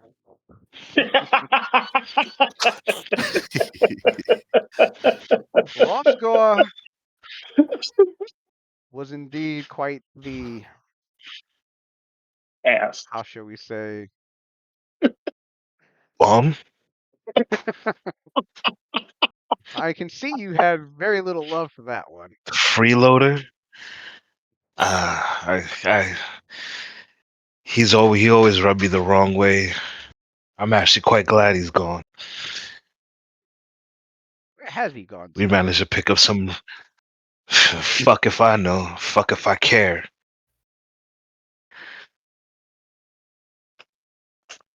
I don't know. His church or what have you whisked him away, and it's the last I heard of him. Now Xander They've Soldier. left us another one in. Right. They left us another one in this place, and he's better. I will This say man that. said another one like it's like a dog.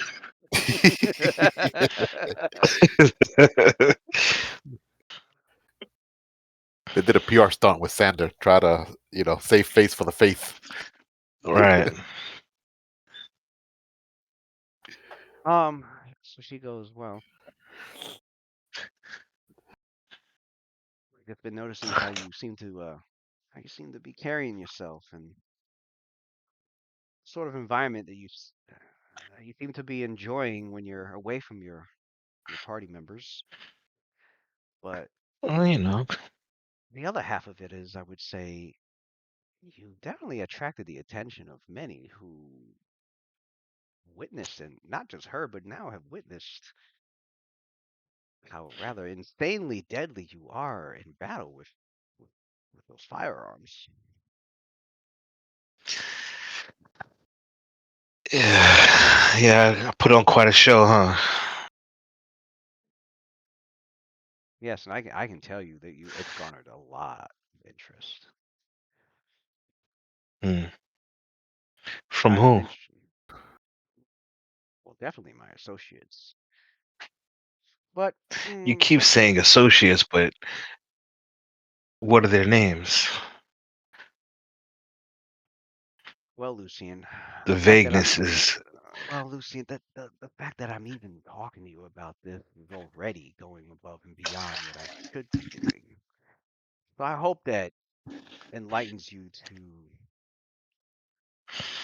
the trust that I'm putting in you, Hmm. and of the Well, end of the and also at the same time of the strong interest that my associates have for someone like you, someone that whose talent could be very useful. uh, the vagueness is killing me. It's almost like you're scared to say it out loud. Who do you want me to kill? Oh, oh my! And she giggles and she's like, "Oh no, no, no, nothing of that sort." Hmm. Seems Well, okay. Well, I guess if I you're I really into, misread you then. I it's like apologize. nothing of that sort. Although, could you find yourself in our employment and have proven yourself, you could get jobs like that. Anything else? Hmm.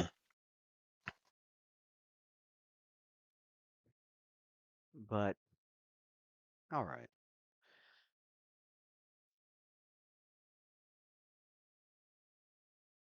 the I can say, well, as I've already said, your your skill and mastery with your firearms, your technique and your knowledge with them.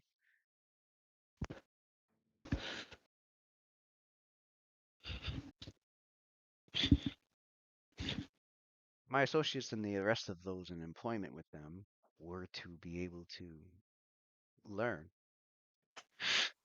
be taught to Oh, have such talents. It would help us go a very long way with our goals. And oh, would you want pay me to very, train people? very would pay very, very handsomely. Pay a lot more than what you're earning well, with your group. Damn, she can't even say our names. So disrespectful. With the Yes, night listen. watch. How well does that pay, by the way? AKA Brokies. Uh, The sensitive subject. what we lack in Lucian's like what we lack in gold, we make up in friendship. So Aw. I This man here with the Vin Diesel family. Sophia approved. we make for a family. Um, but yeah, I Brightly mean, smiles at that. Lu- Back at ya, fam. Brightly smiles at that. She's like, Lucian's like, hmm, yeah, it's a very No, intriguing and noble quality. yeah, no price for loyalty. I kind of like it. mm. As far as training people, I'm not too sure about that. My my predecessor, my teacher, my senpai, he he warned me about showing me the arts, showing the arts to other people, and I have to say it's the only person I have been interested in teaching lately is my my teammate Sophelia.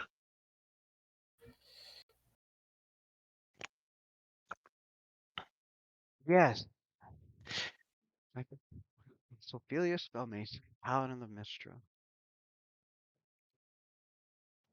Yeah, that one is.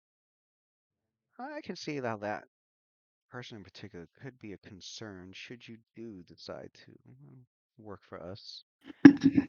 Being being around a paladin, I'm sure complicates things, don't you think? Well, it No, does for me. not a. It doesn't really complicate things for me. Not too much. Oh, but you don't seem like the type to be bound by such strict. Oh, I'm not. I'm not. But I'm also not the type to go too far into the other side either. Hmm. But Oh, I wouldn't say you know, you have I to do that. You you could always just remain in the shadows. There's still some light there, right?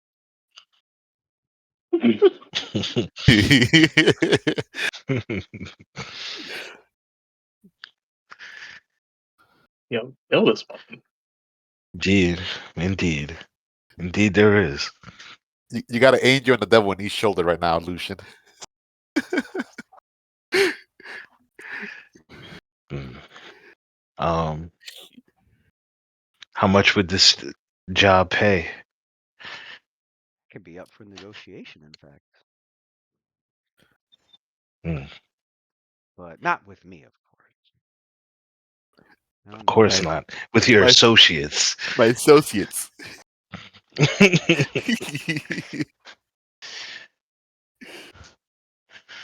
Like, well, I don't exactly have that kind of pull. Well, at least not yet, anyway.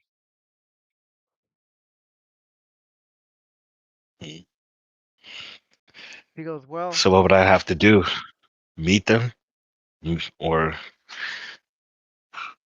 just say yes?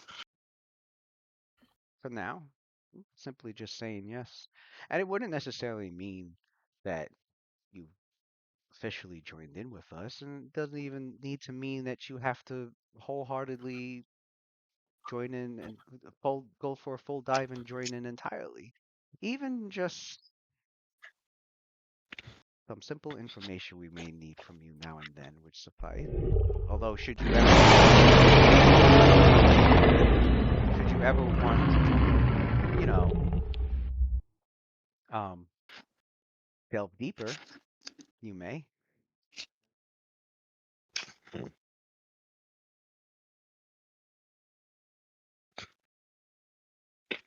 Hey, Raiders, thank you for the raid. Thank you, Crit Crafters. How'd your games Well, go? What's up and welcome all. it's not something I might be looking forward to commit to right now because we're kind of busy.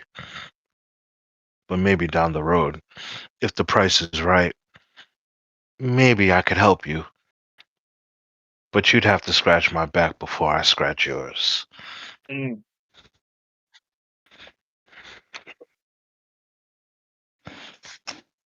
Oh, the King Make a Video Game, great. So Tira goes. Oh, I gotta fix this. Tira, she goes. Well, should you ever change your mind in the future, you can let me know, and should we ever, I'm sure we will see each other again. Uh, Oh, I'm sure we will.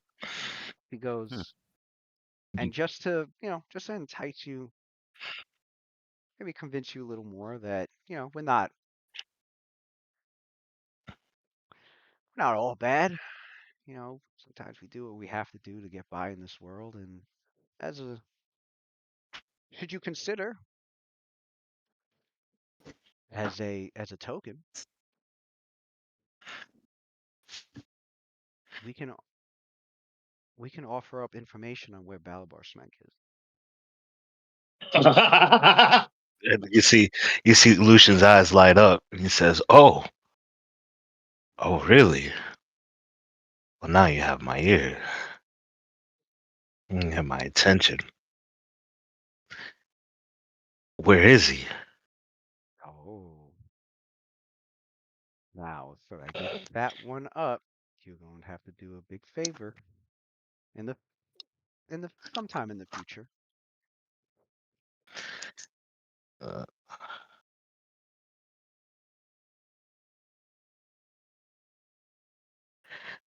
I'll give you time to think on it.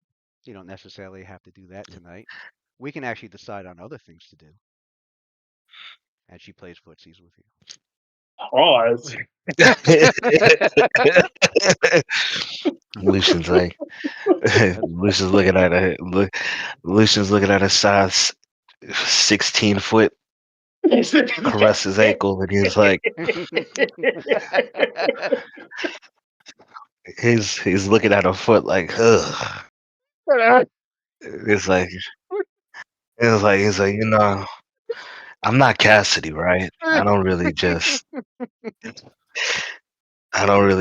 get with anything. So Oh, I thought elves would be your thing, Lucy. Bro, Lewis, yeah, you give wanna me talk a about it? drow. I like Give him a me little a bit drow. darker. Give me a drow. Give me a drow, man. That's what I'm looking for.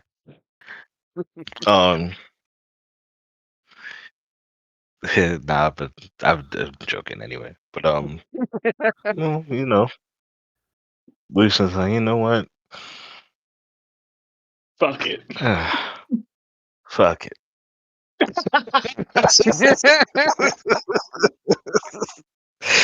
He takes another shot. He takes a big shot. Take some shots. And he's like, it's like, here, let me buy this one. It's on Auric anyway. He's paying for this. It's your money anyway. And he orders her another shot. Yeah, I guess so. Ready to see how proficient the champion is with all his pistols. And as the two of you go get a private room. Pause. Fade the black there. We're gonna The black. Oh, Tony's like, I want to hear the oldest man. Yeah. He said, let me know how nasty it gets. Let's make Lou uncomfortable. He's like, I want details. As I caress her neck. How Lewis, you started it, so He's like, how sweaty did they get? That way, smell like. He is a news reporter, so here you go, man. He said, "What's Lucy inside? I need to know these things." He's always chilling with the journalists. Man, remember back real quick.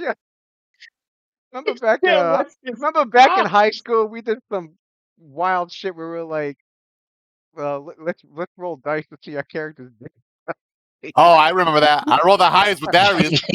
You said it, I remember that, Lou. You said, okay, guys, it'll be 1d6 plus your constitution. I don't even know who the fuck brought it up, but someone was like, why don't we just roll? It sounds like something Pagan would bring up. I want to say that. I want to say that too, but the thing is that either Pagan or Darren, they were everyone. They were the freakiest niggas. Yeah, but we did it for one group only though. We did it for one group. I don't remember. Right? No, I do. I remember because I rolled for my character for Darius. What was it? We rolled like 2d6. No, not even.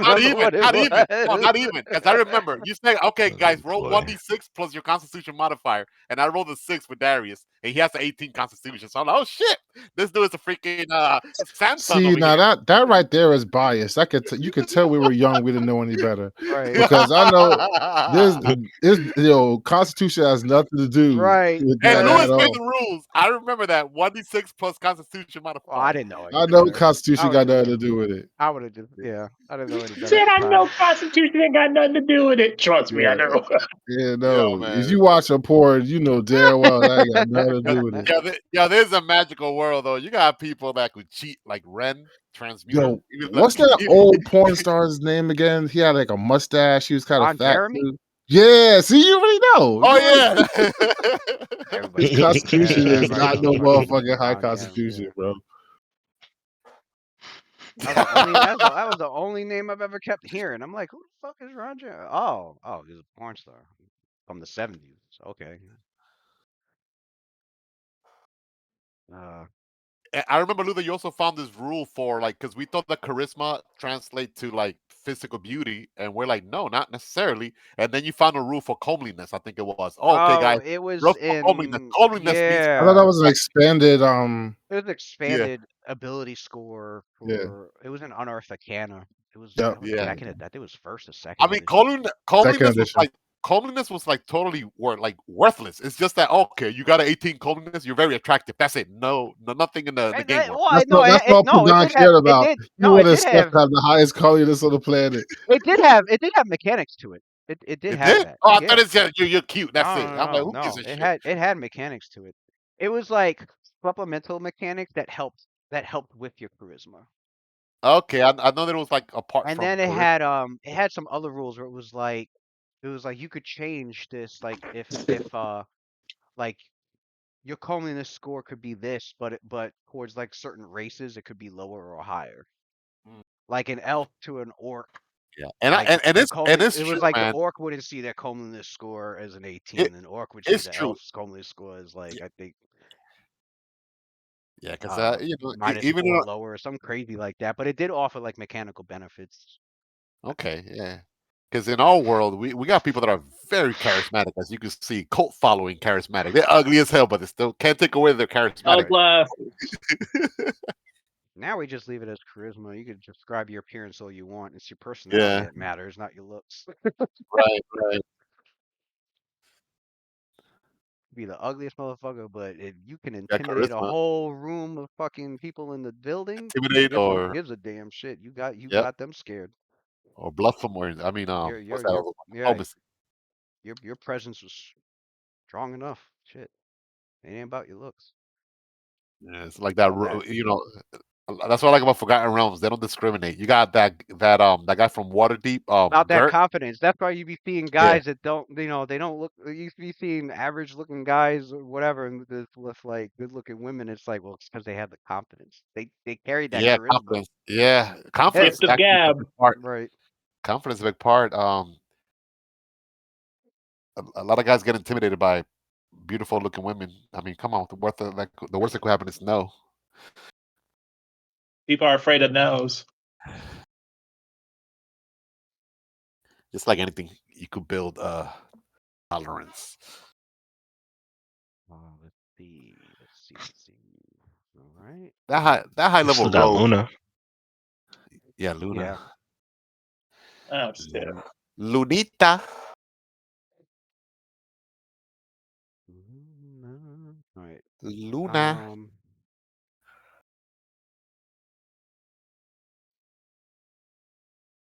Let's see. So this takes place next day after the concert, right after Delphin had the conversation with everyone, and then the group had,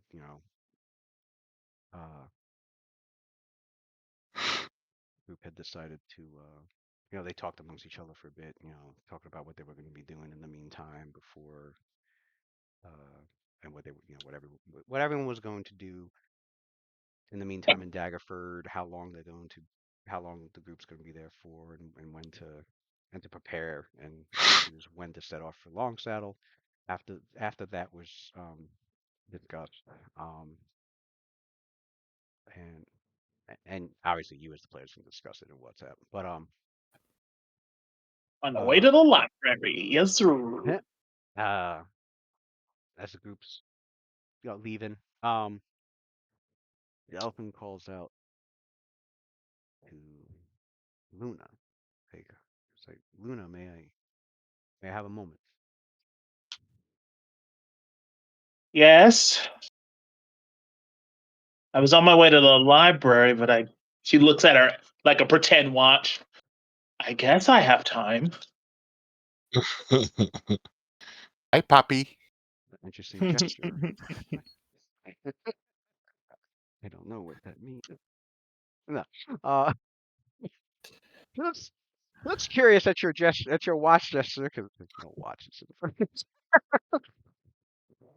Um, but he goes, "Oh, I apologize. I don't mean to hold you up any longer than what's necessary. I just simply wanted to say thank you For what? for, well, for coming to my rescue. Um. I've heard you've put up quite an argument to help me out. Well, yeah. Um. There's a lot of things that I need to know before, and you can't die yet. Do you answer all my questions? Because of course, he goes, there's nothing that I'm willing to share anything you need to know. Keeping it from you was a dumb choice. Takes she gives this impression like she rolls her eyes, but like she doesn't. But like in her head, she's like, okay. She goes, I need to know what my mother was like. Who was she? I feel like I don't know who I am, and maybe understanding who my mom was will give me an idea of who I should be. Hmm. Takes a deep breath and he goes, well, as much I can say. Definitely a conversation to have over, some tea at some point. But what I can say now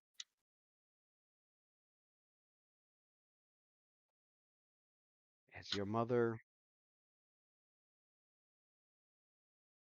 was the kind of woman who carried herself quite confidently and seemed so full of life, yet also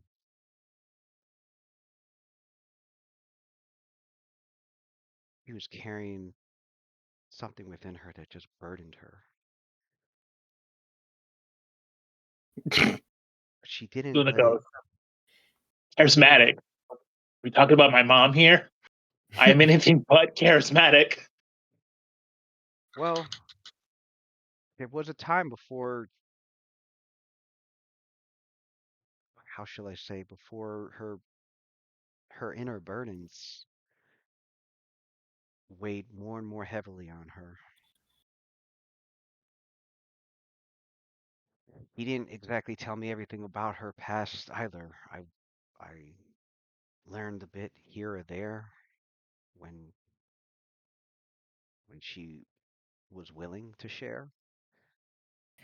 I never pushed her for it though. Maybe I should have. I don't know. I just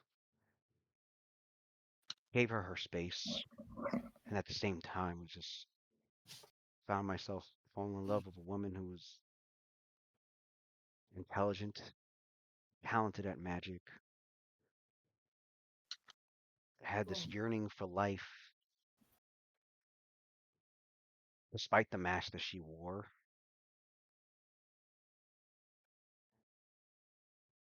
And I just, you know,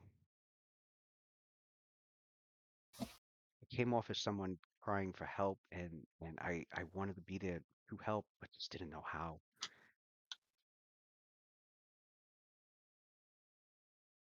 Well, if only I had known what she was bound to be, it seemed. I still don't know. I mean, we're talking about the Lady of Lost's influence.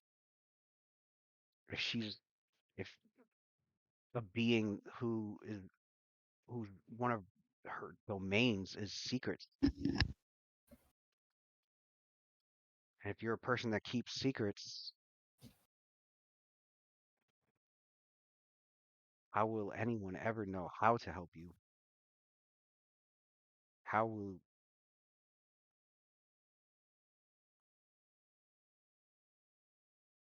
carrying and having secrets is also another burden to have. This, and you can tell he doesn't.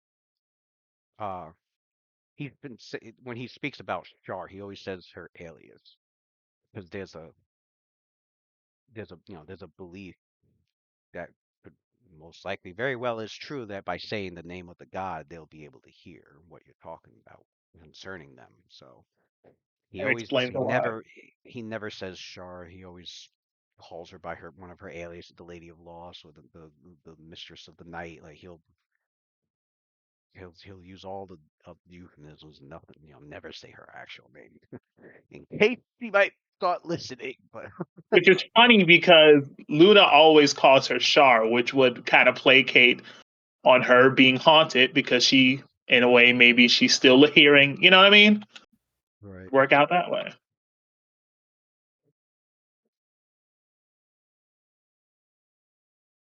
Luna And goes, but yeah, if he I've goes. learned anything in the last few days, is that Hmm,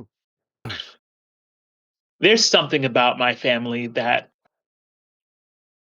it makes me, I don't know how to say this and not be blunt. It makes me hate it. These secrets, these I'm protecting you from something, and growing up in this world where you believe no one was there for you, even when you had someone, you still felt alone. It's it makes you spiteful. And I can't say that everything is all sunshine and rainbows in Luna's mind.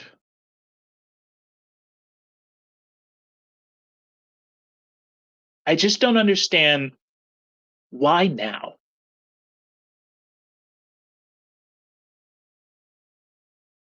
Why why not when I had no idea who I was in a very serious degree? And I was young, I was younger, and her voice was louder than ever, mixing into what my own thoughts would be.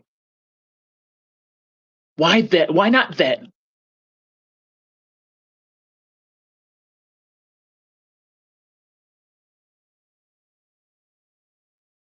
yeah, I've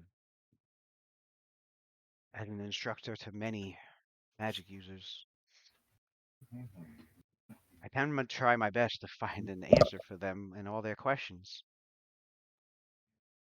concerning magic. But unfortunately, I'm not a know-it-all, and I want to give you an answer to that, and I have to say I don't know. I believe that's because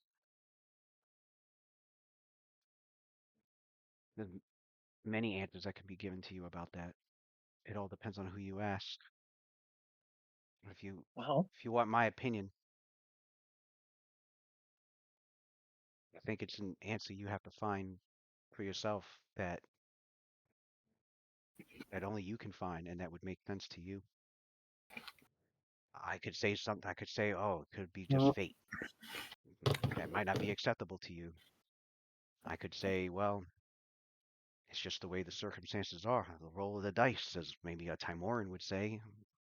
That might not be acceptable to you. No, I think for an answer to that, it can't come from me. I don't know who it can come from other than you seeking for it.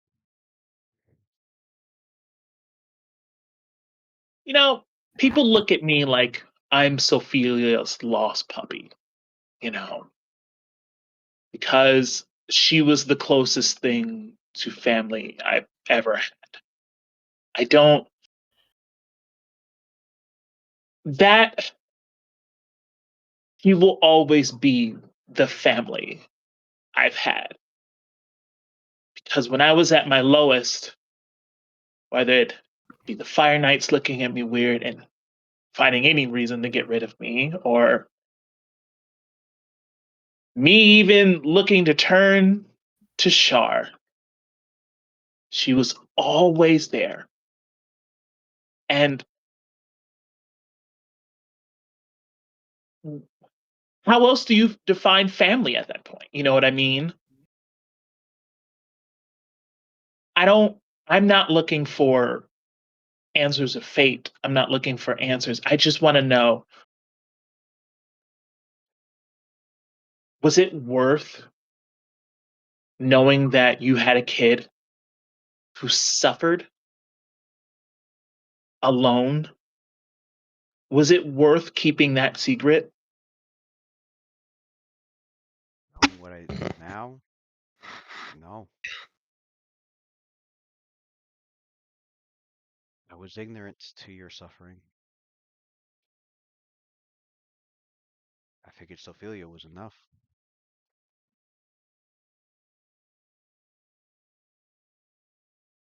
She is. If I've learned anything, she is. With me, I felt it would just complicate things further. And I apologize for that. It's a start. Whatever role I may Don't have. know. Oh, go ahead. I don't know what type of relationship you're looking for. I don't know. I was just about to say the same thing. He was just saying, you know what? He says it at the same time. Just as he says that, he goes, I don't know what role I may have. And then, like, he pauses, like, wait, they're saying the same thing. We're saying the same thing. But he lets you go. He lets you finish.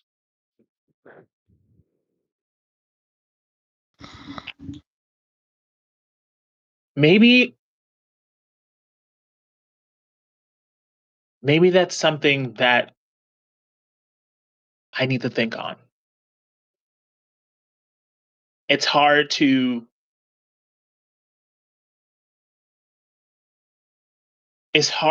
add something to a life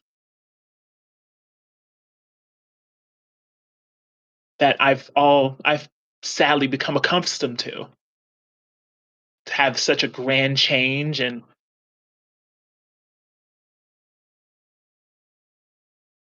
how does one change that, you know? How does one change that?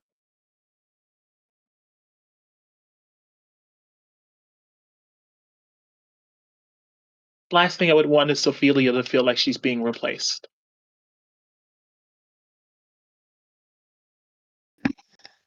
I would never ask you of that. I don't. I don't know what role could ever fit into. But- And that's entirely up to you. But no matter what it is, I want you to know I'll always be there to help whenever you need it, however you need it.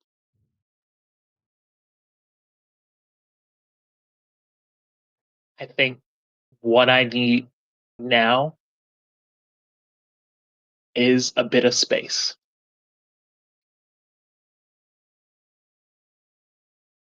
There's just Understandable. so much in my head that's going on. The voices get louder as my magic grows, the calls get louder.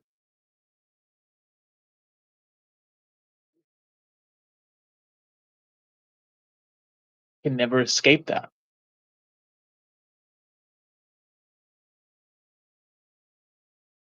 It's like something's waiting for me. It's like she's waiting for me. and I'm just something being cooked up and ready to be served.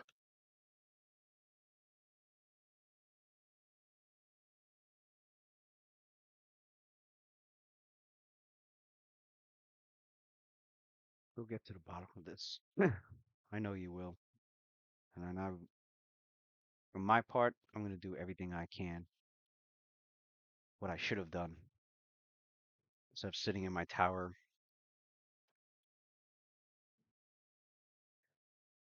and teaching students magic when I should be out there using my magic for something more valuable, more worthy. My own daughter. I'm going to do what I can to find out everything about what the hell Gilly Mog is up to and where Oh she's yeah. been at. Oh yeah. How could I forget that?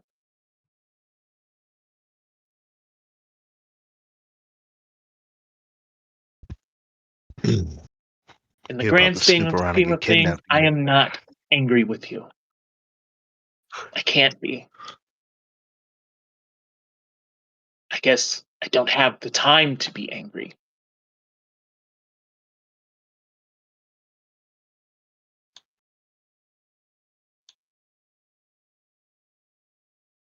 That I would be, honestly.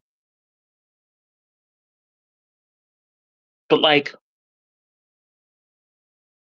maybe I've become used to dramatic changes in my life.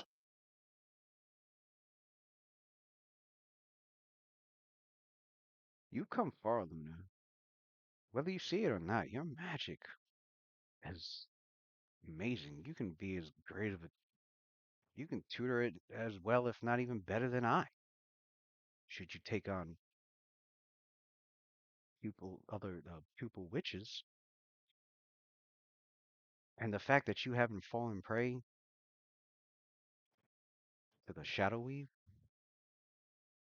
because once you go there, there's no been records of coming back from that. Give yourself some credit. I'm proud.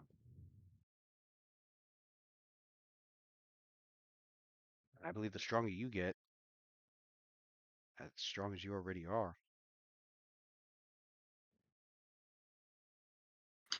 the less the less of those terrible feelings will those terrible feelings will probably be there, but be a lot more manageable, and it won't feel as it's like such a terrible weight, sinking weight, as if you were being dragged to the bottom of the dark ocean.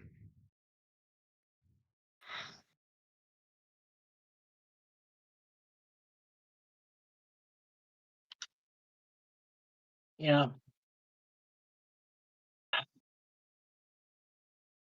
Your mother may have succumbed to it, but she somehow dragged herself back out. Enough to save your life.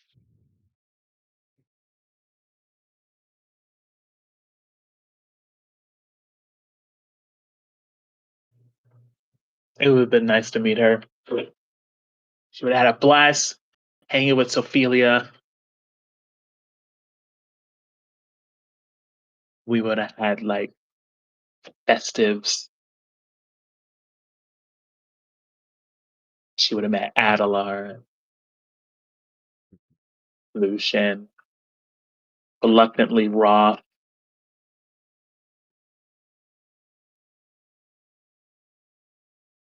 Or maybe I wouldn't know them if she was still around.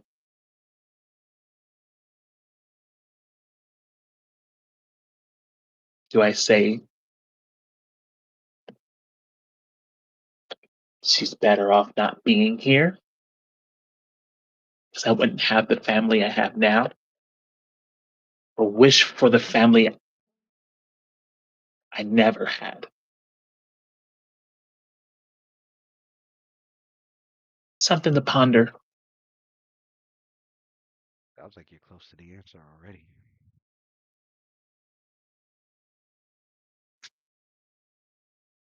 Well, we'll be here whenever you need to learn more about your mother and anything else. I'm sure I'm keeping you from the library. I'm gonna need to, yeah, I need to reorganize around here anyway. And once again, thank Cassidy for rebuilding this all. Just a question. She chuckles as she about to answer the question. She goes, "Are you sure you don't have any other kids out there? Do I have like brothers or sisters?" No, my wizardly life has kept me from having much of a social life, so there really hasn't been any other besides your mom. You know, we witches can be scandalous. Well, if you do have any possible sibling, would be a good question to ask her.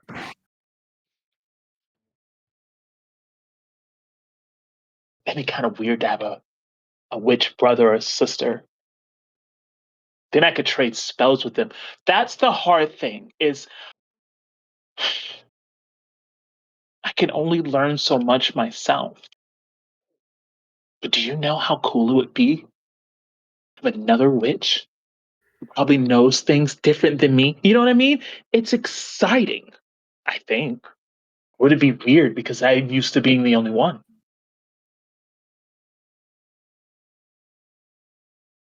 Never had another witch before. Well, you do have, I do believe at the guild there was uh, that young half satyr boy. Oh yeah. Oh yeah. He was a different He a was a different bit. type of witch. Yes, yeah, he was a rather interesting witch. He focused his magic on the ley lines of this world. He didn't channel the magic through a familiar as you do. Although magic selection was quite limited in exchange. Still, very interesting forms of magic. I may need to speak with that boy. Maybe record some of this down. Maybe be a scandalous witch and learn his ways. No, that's disgusting. Well, this was a nice talk. Actually,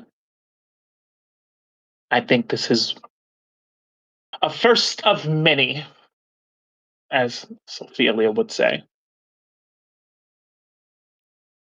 Like, You should, if you don't know, I think you should have a good sit down with her. She's something. She's the best thing that's ever happened to me. I think I will do that.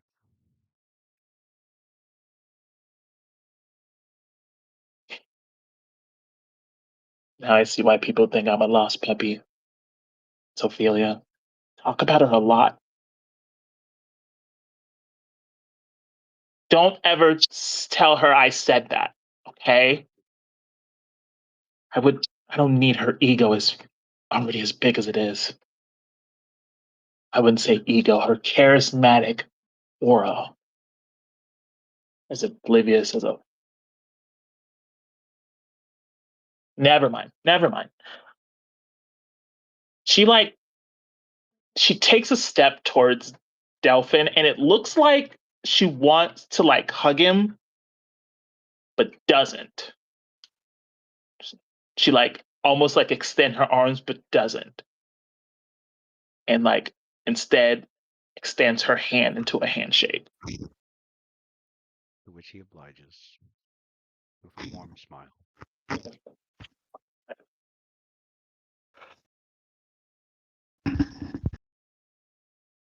Interesting conversation because I probably should have done the flashback first before this one.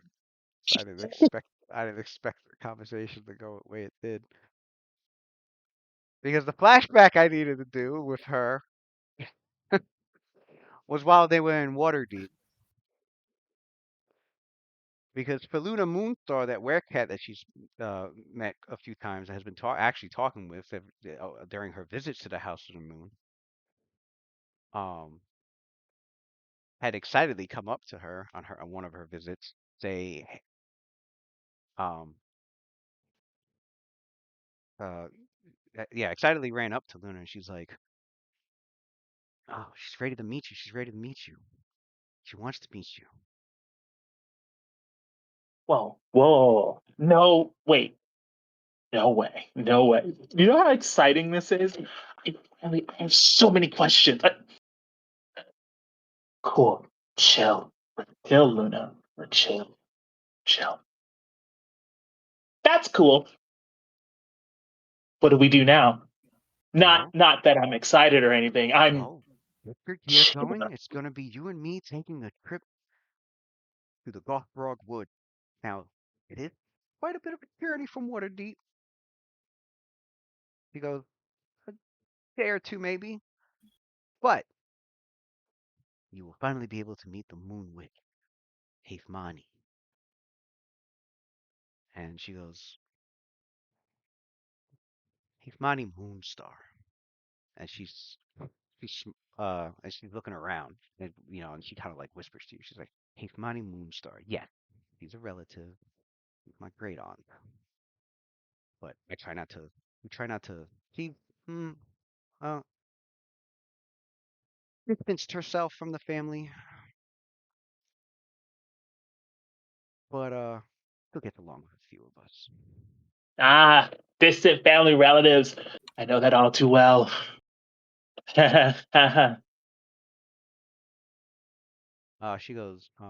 She goes, yeah, I don't know. Seems to be pretty common with witches. Pretty solitary, or Family. really small groups, away from Oh, everything. I was kind of thought you were going to say dysfunctional families. I was like, okay, well, that kind of makes sense. Which is understandable. Your magic is very mysterious.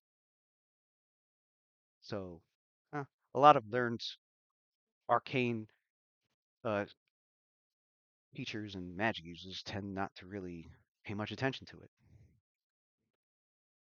Luna, Which like, I think she probably looks at some Onyx. witches are happy with that. I bet. Luna like looks at Onyx and like she as if like she like nudges his shoulder, but like she as she nudges his shoulder, like goes inside him. She's like, "Did you hear that, Onyx? We're mysterious." And he just looks at her and says nothing. Kind of like in her mind, it was like an eye roll.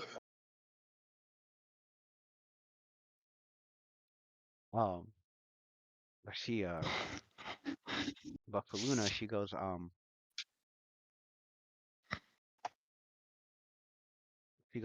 yeah, she especially wanted to meet you, especially learning that you used to be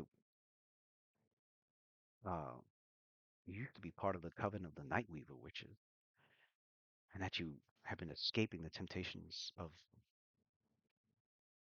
the Lady of Loss. I Right. believe, as well as Hmani and some of a couple of my other relatives believe this must be a sign from the goddess from Selune.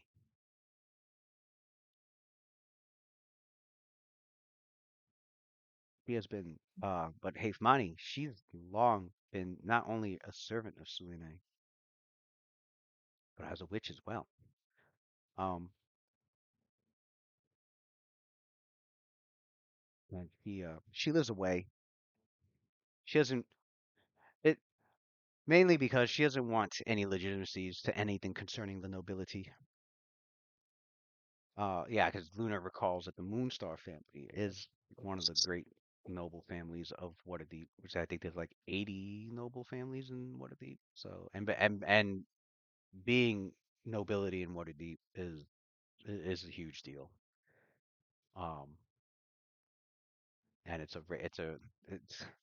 it's extremely rare and hard for like a a new noble family to even like position themselves in the city. Like they've made the requirements very strict and heavy. So yeah, it is a big deal being a noble family in Waterdeep. So my great aunt, he leads the coven of those who practice witchcraft with the moon as their patron. Mm. Just as like the shadow is yours. And she takes in those looking to escape the clutches of the Lady of the Night.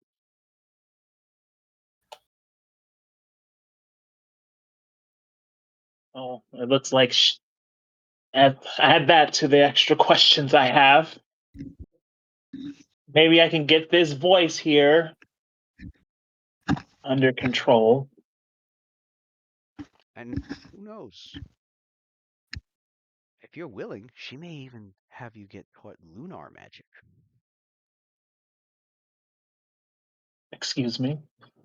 Oh, that's if you're interested in it. Yeah, it's magic that is tied to the phases of Selûne.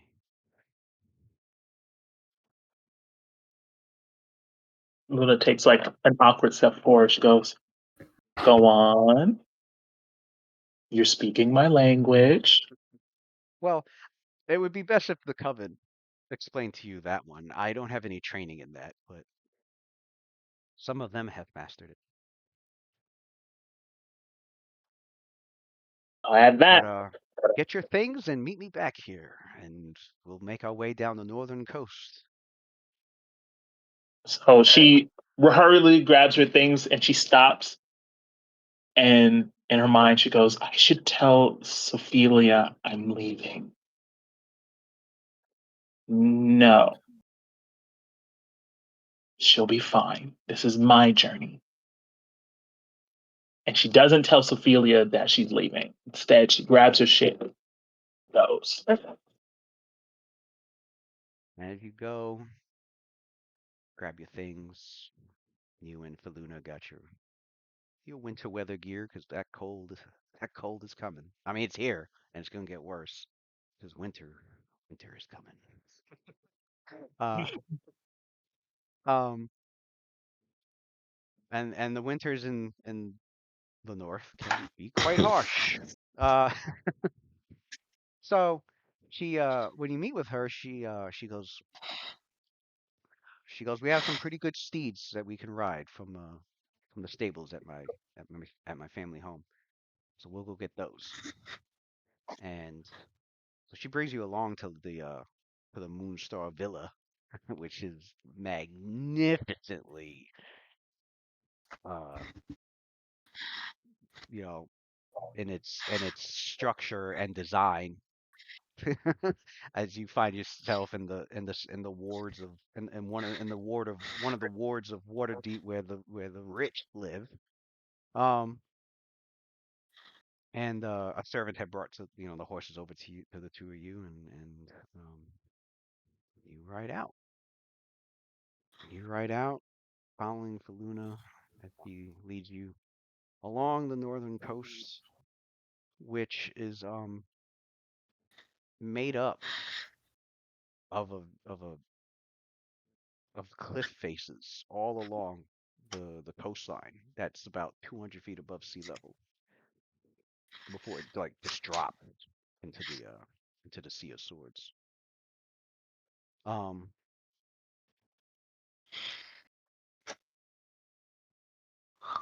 say you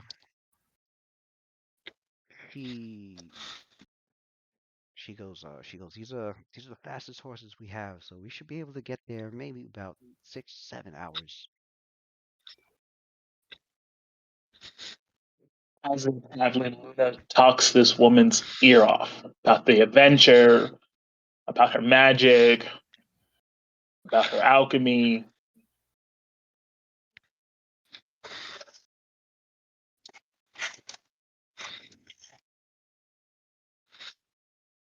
And yeah, Paluna, yeah, she listens intently. She asks follow-up questions to you were sharing, you know, knowledge with each other and, other pieces about yourself and obviously mainly to pass the time and to learn things and to get any get your knowledge ranks up. Um, but uh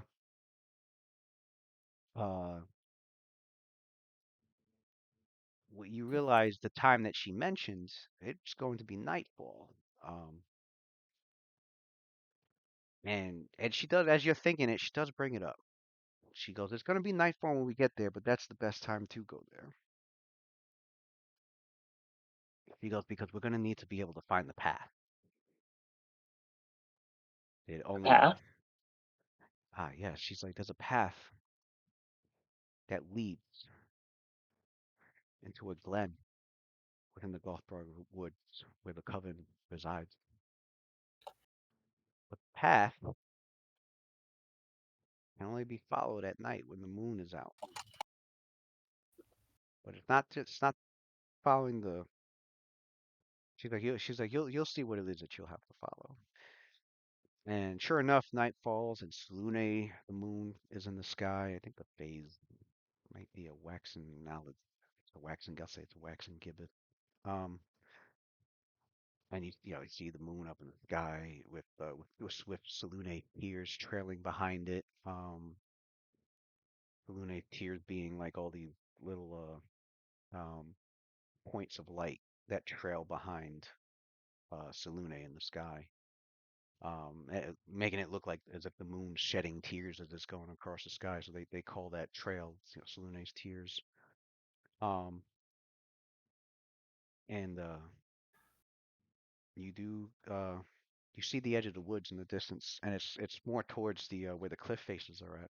And she goes, "There, that's the Gothbrog Woods, and it's situated along the cliffs. Um, it's made up of several dozen acres of land. Um, And if on the other side of the woods is a cliff face that just drops down into straight down into the waters. Um, named tells you it's named Gothbrog. It's named after a shield dwarf from thousands of years ago who once had a home here, a home that's been lost to the passage of time. And every once in a while, a historian or adventurer comes seeking for the dwarf's lost home, hoping to find treasure. But she says she's never heard of there being any such, and if the witches know, they haven't said anything. Um, and as you start riding towards the woods, um, you get there about an hour and a half after the sun has already set and the moon's in the sky and it's nightfall. Um, you notice a familiar light uh moving about in the woods and glowing. And at first you're like, "Oh shit, will-o-wisps."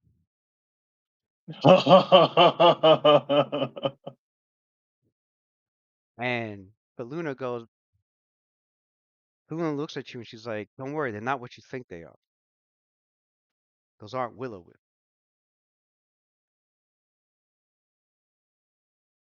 What are they? She goes, They "Let's look get." She's awfully like, familiar. right. She goes, "Ride with me closer." And the closer you get to the woods, the more of them that you see. And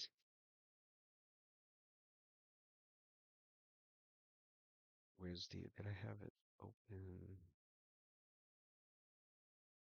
Where is it? There it is.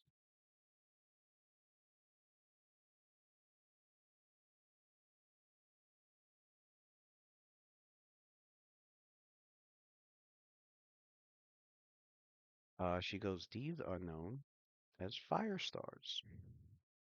And what you see is as you're getting closer, you're noticing that the light, the biggest difference you notice is the size. While the will-o-wisp size was about the, little, about bigger than about the size of a small dog in its circumference. These were much smaller. These were probably half that size, if not even a little smaller. Um, as if as if like the size of a small globe in your hand, the size of your glow stone that you would hold. Mhm. And you don't feel this alien you don't feel this aberration menace like you did with the Will-O-Wisp.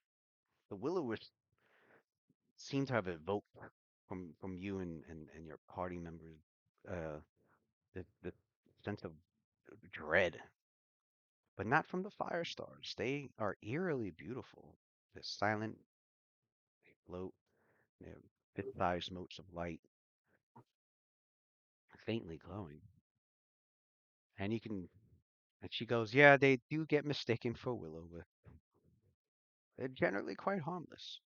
And she tells you that what they, unlike the Will-O-Wisps who feed on like fear and of their victims, fire stars they simply feed on heat, and they're attracted to fire, which freaks out travelers who have campfires out, and suddenly there's fire stars nearby. Mhm. Um, and they tend to retaliate, thinking they're will-o-wisps, unfortunately.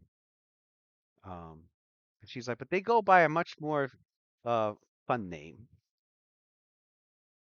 or they are often called moon dancers. Um, mainly because of their proclivity for dancing in intricate patterns in secluded moonlit hilltops or forest glades. And as you stare longer at these moon dancers, Luna can start to make out that they are moving. Some of them are moving in like these particular patterns.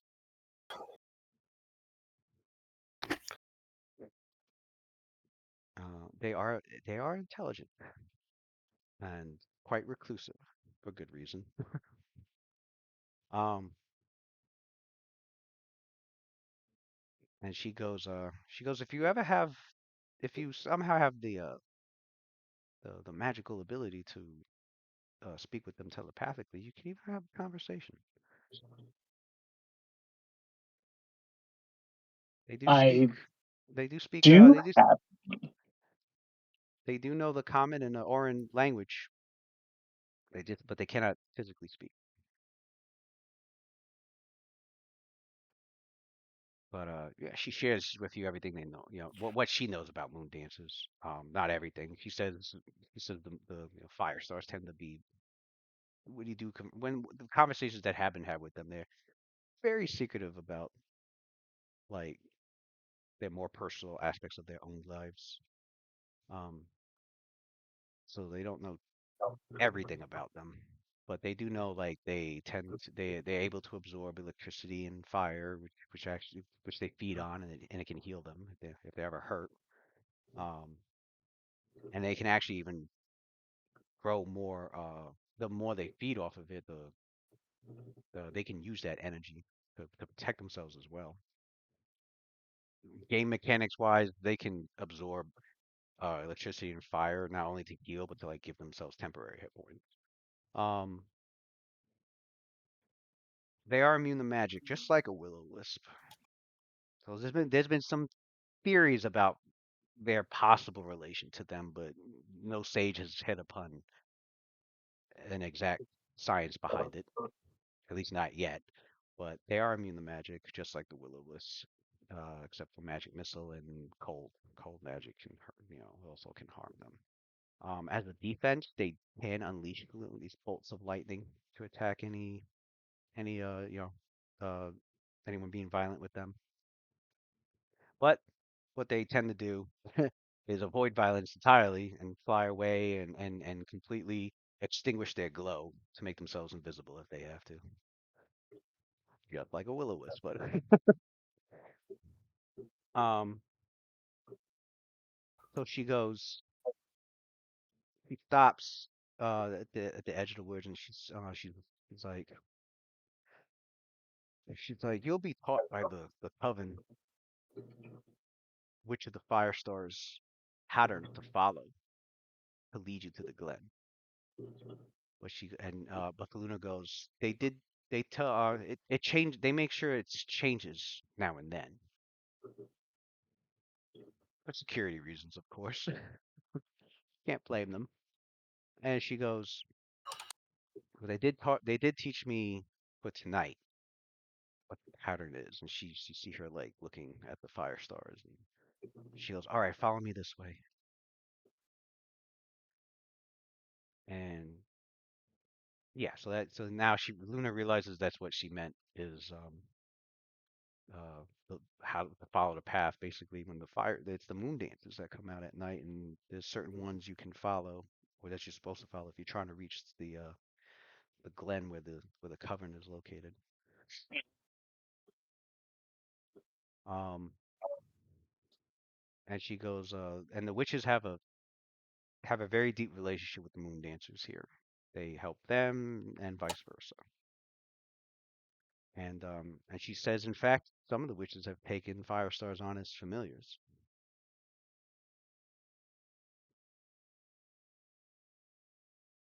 And that onyx, it can be replaced.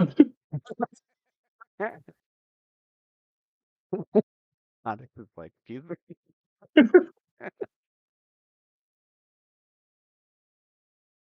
Um, and as you enter the woods,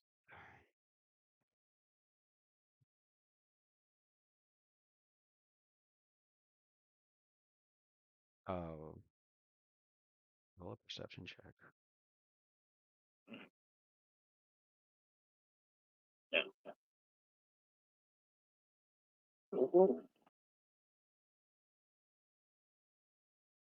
What's my perception?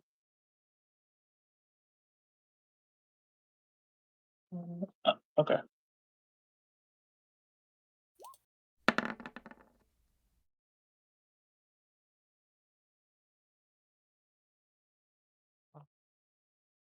Well,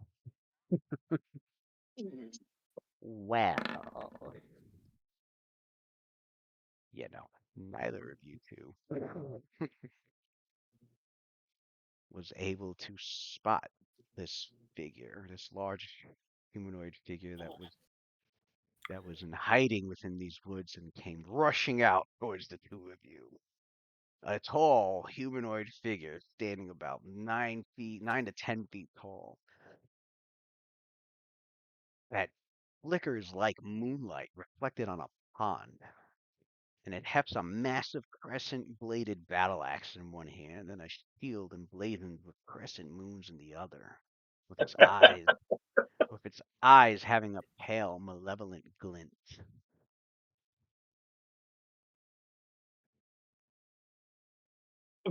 Please tell me this is part of the adventure. Luna goes, you hear Luna like freak when it just comes out. It's like, what? I guess not. Like, what? Cooked. Uh, I'm not an offensive character. No, this is just gonna be where you shine with your magic concept. Oh damn, that's crazy. It's time to dimension door. We're out of here. We gotta leave one horse though. Right. Convention door, me, her, and one horse. The other horse.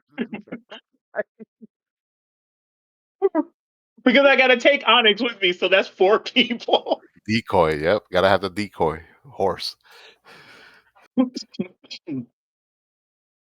Copy image or copy image? Copy image link. Sometimes it doesn't pop up in fucking this chat. There it goes. That's not That's there. disrespectful. That's what they look like.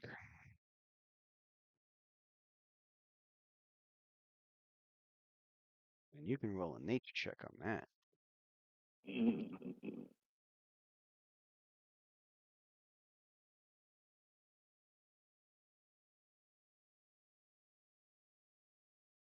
which is 10. Oh my god. But it's a placeholder warrior. Come on now. We get 19. Yeah. Luna.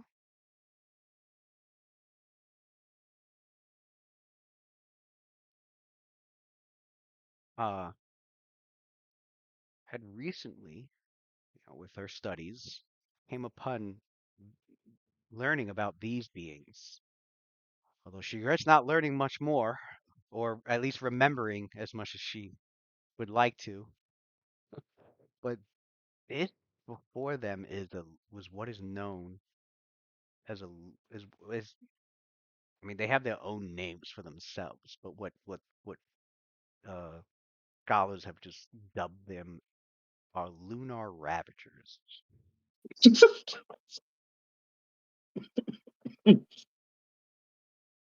and they're Fae. They are murderous, aggressive Fae. Murderous, aggressive Fae guys. Ferocious Fae that live to hunt. On the nights when the moon is visible in the sky, they like to ride beams of moonlight through the surface world in order to hunt and slay, collecting grim trophies and treasure from their victims. Riding beams of moonlight definitely sounds like a Sailor Moon creature for sure. Um,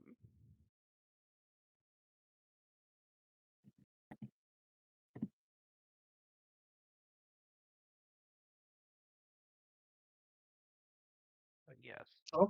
Okay. Luna's like, don't panic. Don't panic. Don't panic. We got this. Got this. Come on now. Oh boy, we got this. Yeah. But yeah, as it's I mean, it caught you guys by surprise, but all it did on its what it did on the surprise round was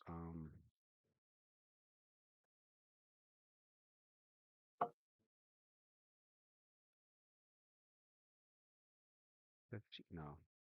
Wait, doesn't Onyx have Mhm. blind? Did Onyx have blind sense? Yes.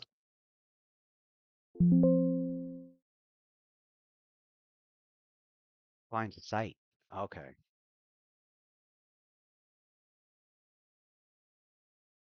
So here's what happened. Onyx sensed something rushing at you guys and warned Luna about it. Um,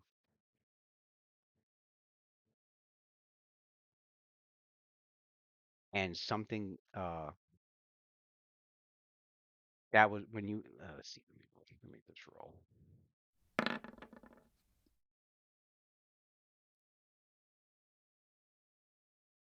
And just as Onyx was warning her about it, it had rushed out invisibly and Mm. struck Luna's horse with Mm. its axe. At least we don't have to take the other horse with us. Struck her. Oh shoot! Struck the horse. 15 points of damage, which might have dropped it. What's my health? And that's when you see it after it attacked. The visibility wore off. The horse is heavily wounded, not dropped, but took a took a big slice across the side of its body from the axe, and whinnies in pain and terror. And that's when you say it. That's when it pops up. And yeah, that was it. Came out and charged the horse in the surprise round. Luna goes, listen, okay? We got this. But I don't think. Are you a fighter? Do you think you can handle it? Because I think I'm freaking out, okay? But Luna, from what uh Luna is privy to is she is a cleric of she is a cleric capable of casting up to the 3rd level magic.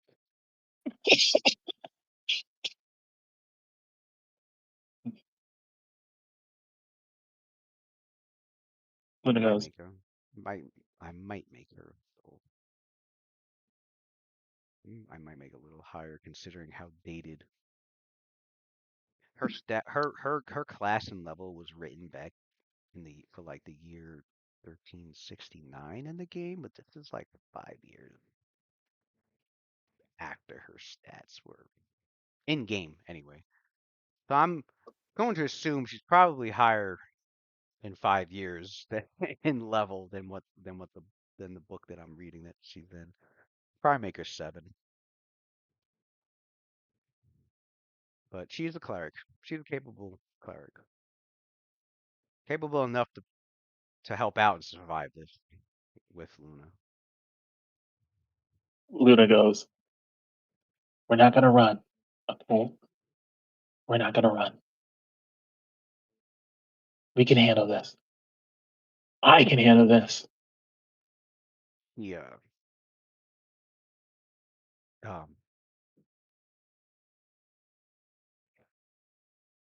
He goes, she goes, yes, that's the spirit, Luna. All right, then let's get this bastard. It's so funny. So Luna says she got this. You can clearly see like her hands is like slightly trembling. She's beginning to believe she's the chosen one. A little bit. You got this, Luna. I'm cheering for you. So Luna, she goes, all right. What would Sophelia do? She confessed that she wants to attack it and attack it head on. Right. That's not what I do. So instead, she will cast. She goes, well, best way to start this fight is to hinder its vision. Then we'll think about it as we go along, right? Are you ready? And Luna starts to say the incantation. Am I rolling initiative? Let me do that.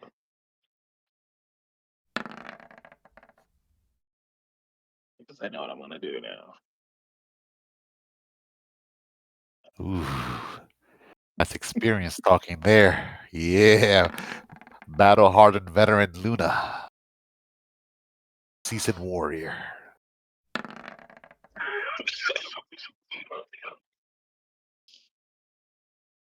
Yeah, totally. A 6. Battle hardened indeed. We gotta get us some battle armor.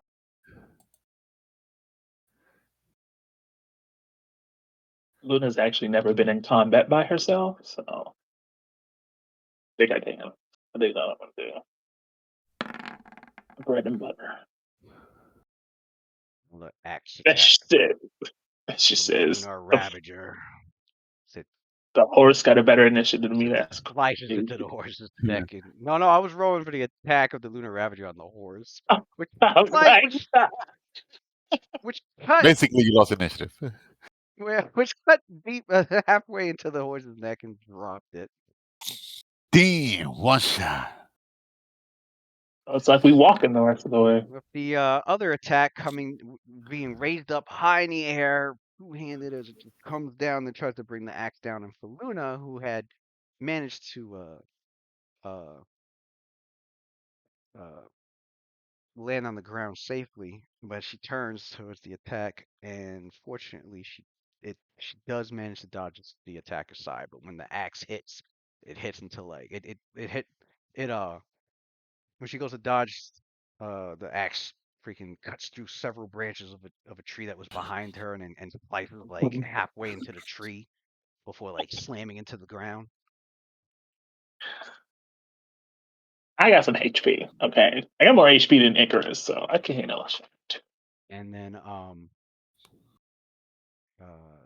Luna's up. Luna will. What is she gonna do?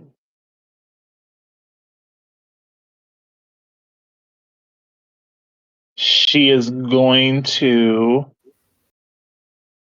cast borrow haze right on top of her.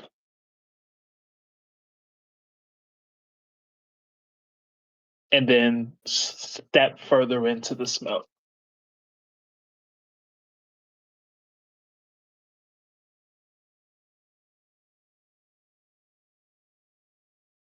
Oh, like away, like stay in the smoke, but move away from Yeah. the lunar So ravager. he'd have to move towards me. All right. All right, you do that. And what is that? That's like a fog cloud, right? Yeah, okay. Yeah. And the Luna, that's when she stays quiet because she doesn't she's taking advantage of the fog cloud that you had made. So she's not saying anything. She doesn't want to give away her position. It's, wants to make sure she stays hidden in that fog. It makes it harder for the lunar ravager to find her in there.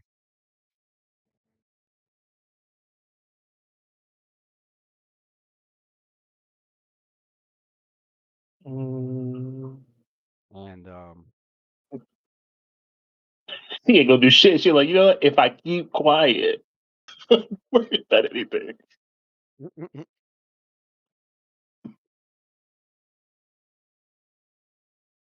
you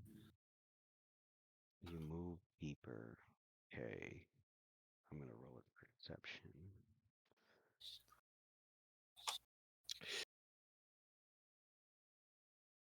Which is gonna be alright, I'm gonna roll his perception. Because and she can see through it, right? Yeah. Okay. Only she can see through it. Yeah.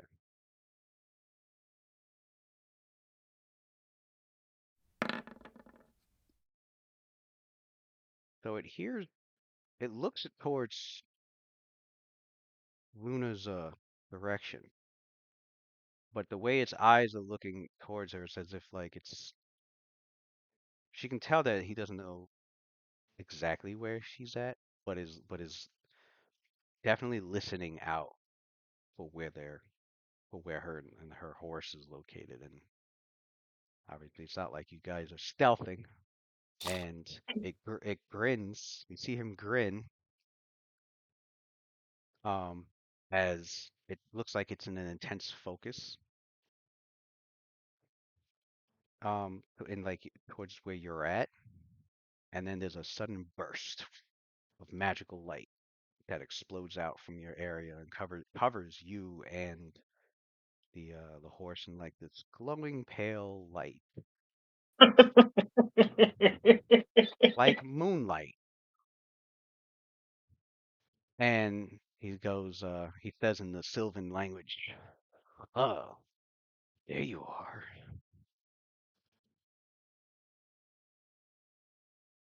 So Oh outline the two of you, basically an equivalent of what fairy fire, my God. which glows, surrounds, and outlines the subjects. So you do not benefit from the concealment normally provided by darkness, blur, displacement, invisibility, or similar effect. Damn. The light And makes knocked you deem out to have any two. special effect. The fairy fire can be on character of your choice. The fairy fire does not cause any harm to the object, and there's no save. And knocked two spells Five out. foot radius bursts covering creatures and objects, and or similar effects normally provided by darkness, blur, displacement, invisibility. You know what? I need to look up if like fog and smoke. Are they still? Could you still be concealed in that? I gotta look that up. but because it says you do not benefit from the concealment normally provided by darkness Or invisibility, right? or invisibility, which makes sense. Displacement or blur or similar effects. So similar effects to invisibility, displacement, blur, darkness. But I don't see fog and smoke, like listed in here. So I wonder if like you can still be concealed by fog and smoke. I think of it as like if you put like a light inside a lot of a smoke, eventually you won't be able to see it Right. because it's so thick. Yeah, because I'm thinking, yeah. I'm thinking, The flavor of it is really not to get around like mundane concealment. The flavor of it is really just to outline like invisible shit. or things in the dark. Yeah. Yeah, it's not really to deal with people who are like hiding in fog or something like that.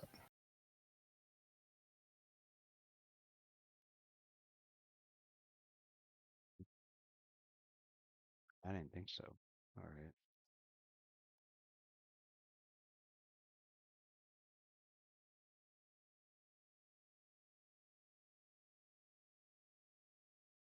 Look at that like man concealed fog.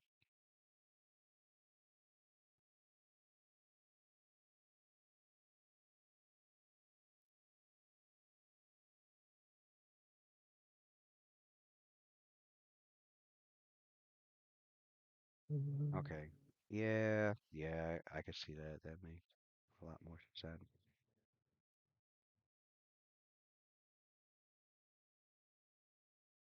Penetrates darkness, but it's still a sight-based effect. Yeah. Okay. What I'm seeing is like if you're getting the total concealment from the fog, it wouldn't work, but like when you're when the target's adjacent and they only have concealment, and then the fairy fire will help outline it better for you so they don't have concealment. But if they have total concealment because they're too thick deep inside the fog, yeah, fairy fire won't work. Um so he still does that, but he starts to move in her direction. Mm, 'Cause he's hoping to bump into her and the horse, and that way you're mm. adjacent to him and you're outlined, so you lose the concealment. I'm a stealth away with my -3. But My -3. but we can I'm louder than the fucking horse. we'll leave that as a nice little cliffhanger. Oh, that was good. That was good. Mm. Got Because it yourself really to some shit. Mm. because yeah, the two scenes I wanted to do for Adler's done. Lucian's is done. Ophelia's.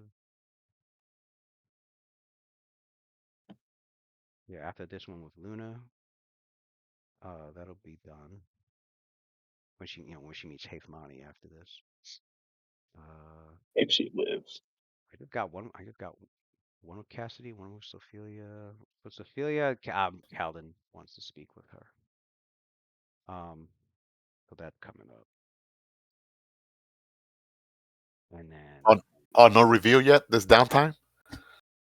huh? I thought it was gonna happen during this downtime. Her revealed about her heritage. That's not happening this time around. Hey, what? Hey, yo, what? No, I'm gonna. Save it for another No, time. no. I'm gonna. I'm still working on. Uh, I'm still working on something to like have that come out. The best, like a good time that'll come out. Please let Lona be there. She needs to know. She always been skeptical of Sophia. No, Like, hey, yo, what are you? so I got that. mhm. Well, I got that, and then a little role play will be too long. Calvin wants to speak with her. Um, yeah. So yeah, me and Cassidy. So we got Luna, one with Cassidy, one with Sophia, and and one with Xander that I really want to looking to. I mean, he wouldn't have been able to do it tonight anyway, so I guess it's a good thing he didn't show tonight. But We playing this Um, group Monday night again, right? Monday night. Monday, yeah, Monday. Monday. I should be there Oh, Monday. Yeah. Tony, we were gonna ask you Thursday if we were to play earlier, like at 7 p.m. Eastern or 6 for you guys, or 6 or 7. Will you be able to attend session or no? I wouldn't be able to show up to like 8:30 because I put Rose down for the night. Okay, and what time you go to work? Like 10:30. Oh man, then put it down at 6, man. Come on. No,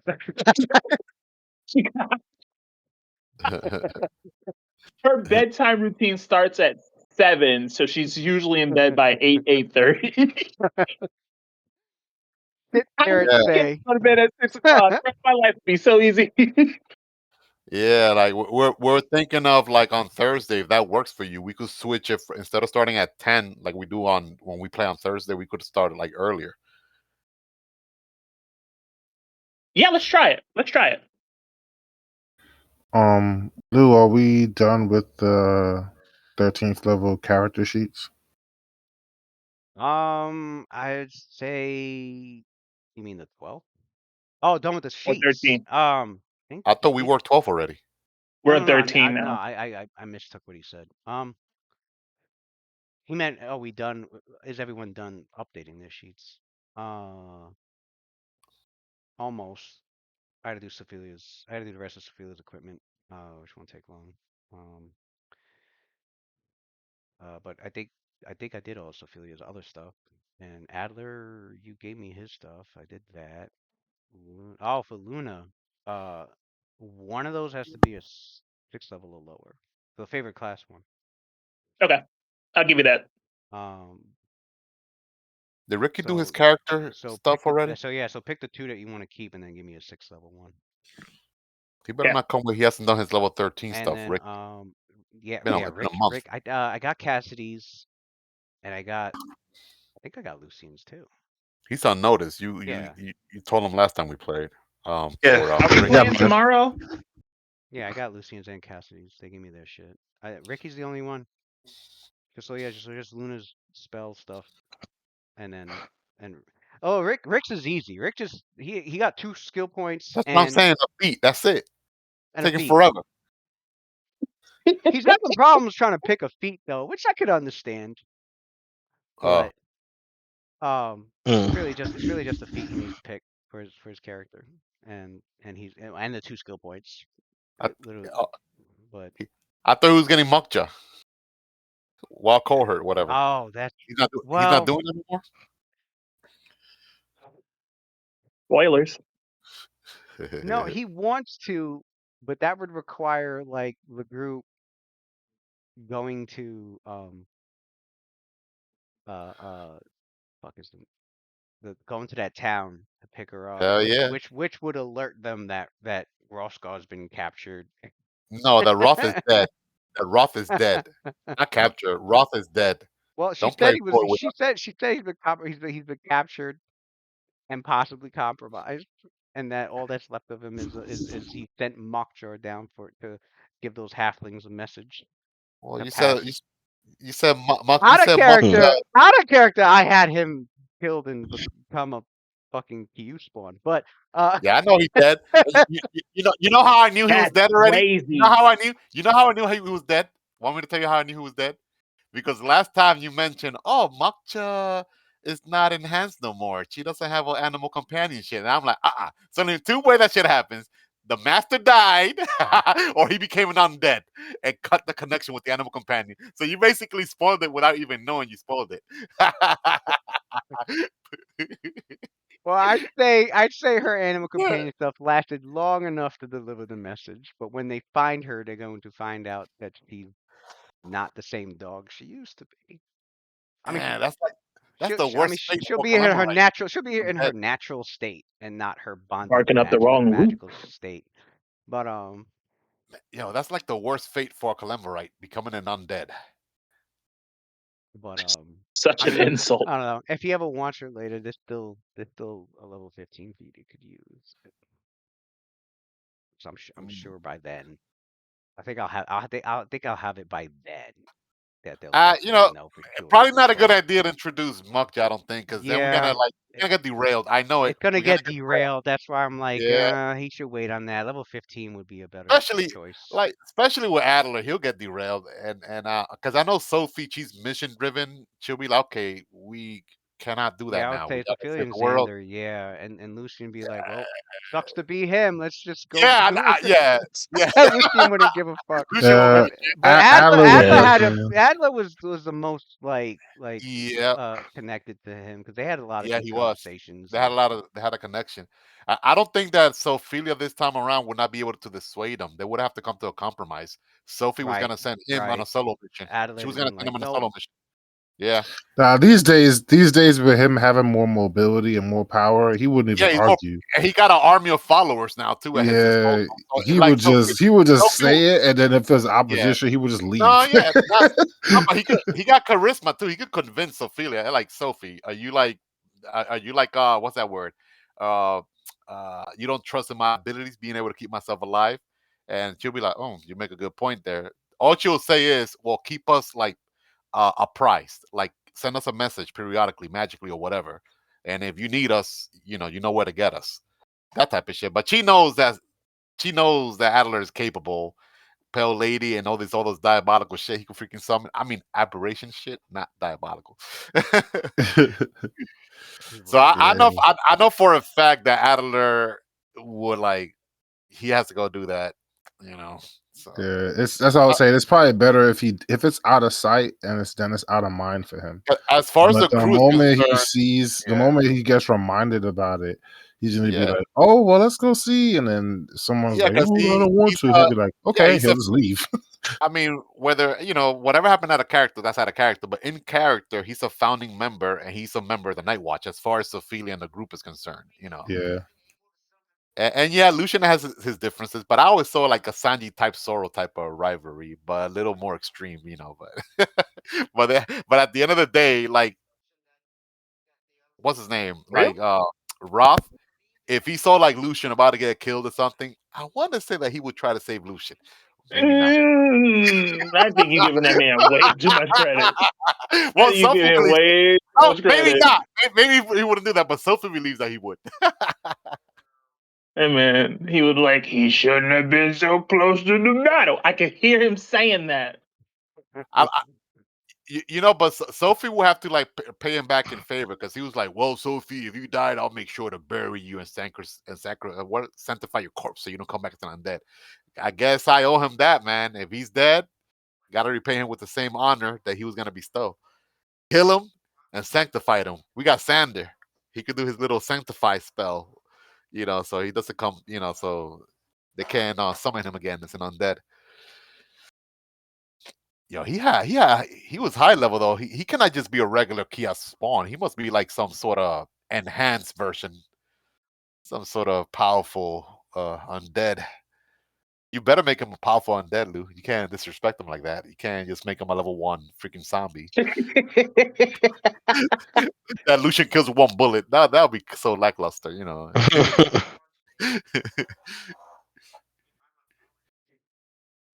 Alrighty, Monday it is. Monday. All right, guys. We playing tomorrow, Lou? Yeah, we are. I still got to send you my shit. I'm so sorry. We are playing tomorrow, and Send our level 5 character sheets when you get a chance tomorrow. yeah, I still have Brody. to send you my shit. I'm so Brody. sorry. I did my shit. I know. I'm so sorry. I keep forgetting. It's okay, Ricky. would Oh, do I mean Tony. I have no excuse. I have no excuse. I keep forgetting. You'll be the pulled first Ricky. player I've ever had who delayed 3 levels worth of their character. Yo, most people are like on top of that. You told me like, yo, boom, like next day as soon as he Right, not even 1 level. We were 3 levels. I'm like, 3 still levels. waiting on the skill points from the last. Yeah. Oh Still yeah, waiting on level 2. Level 2, waiting right? on level 3. I'm still waiting Oh, on level level 3 3. skill points. Then he gave 2 more. Yo, he's like purpose. He's like nerfing himself. Like I don't need those skill points. Just leave it on unallotted. It'll be Right. done tomorrow. I'll send it to you. I'll send it to you tomorrow. I promise. I think Lewis like put them like in acrobatics to try to give you like an extra +1. I Some did score. acrobatics. I think they were. Yeah, I did. It was definitely maxed out He's like, man, acrobatics. look at these points not being It used. was it was Let me at gonna least go to put one in acrobatics acrobatics. anyways.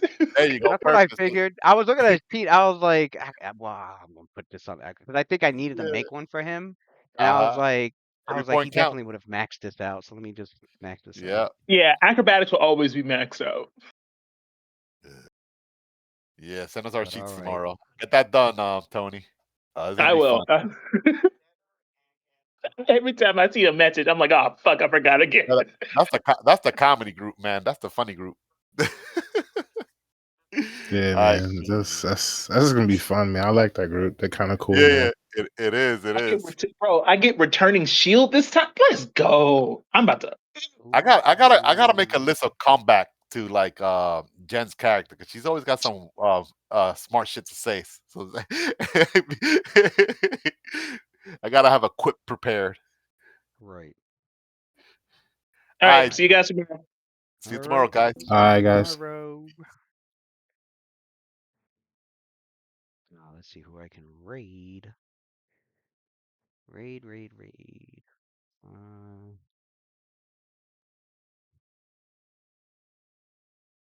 um, no. Same category. View its height low.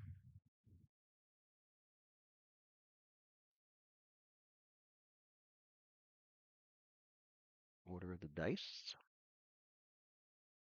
Oh, they're offline. Ah.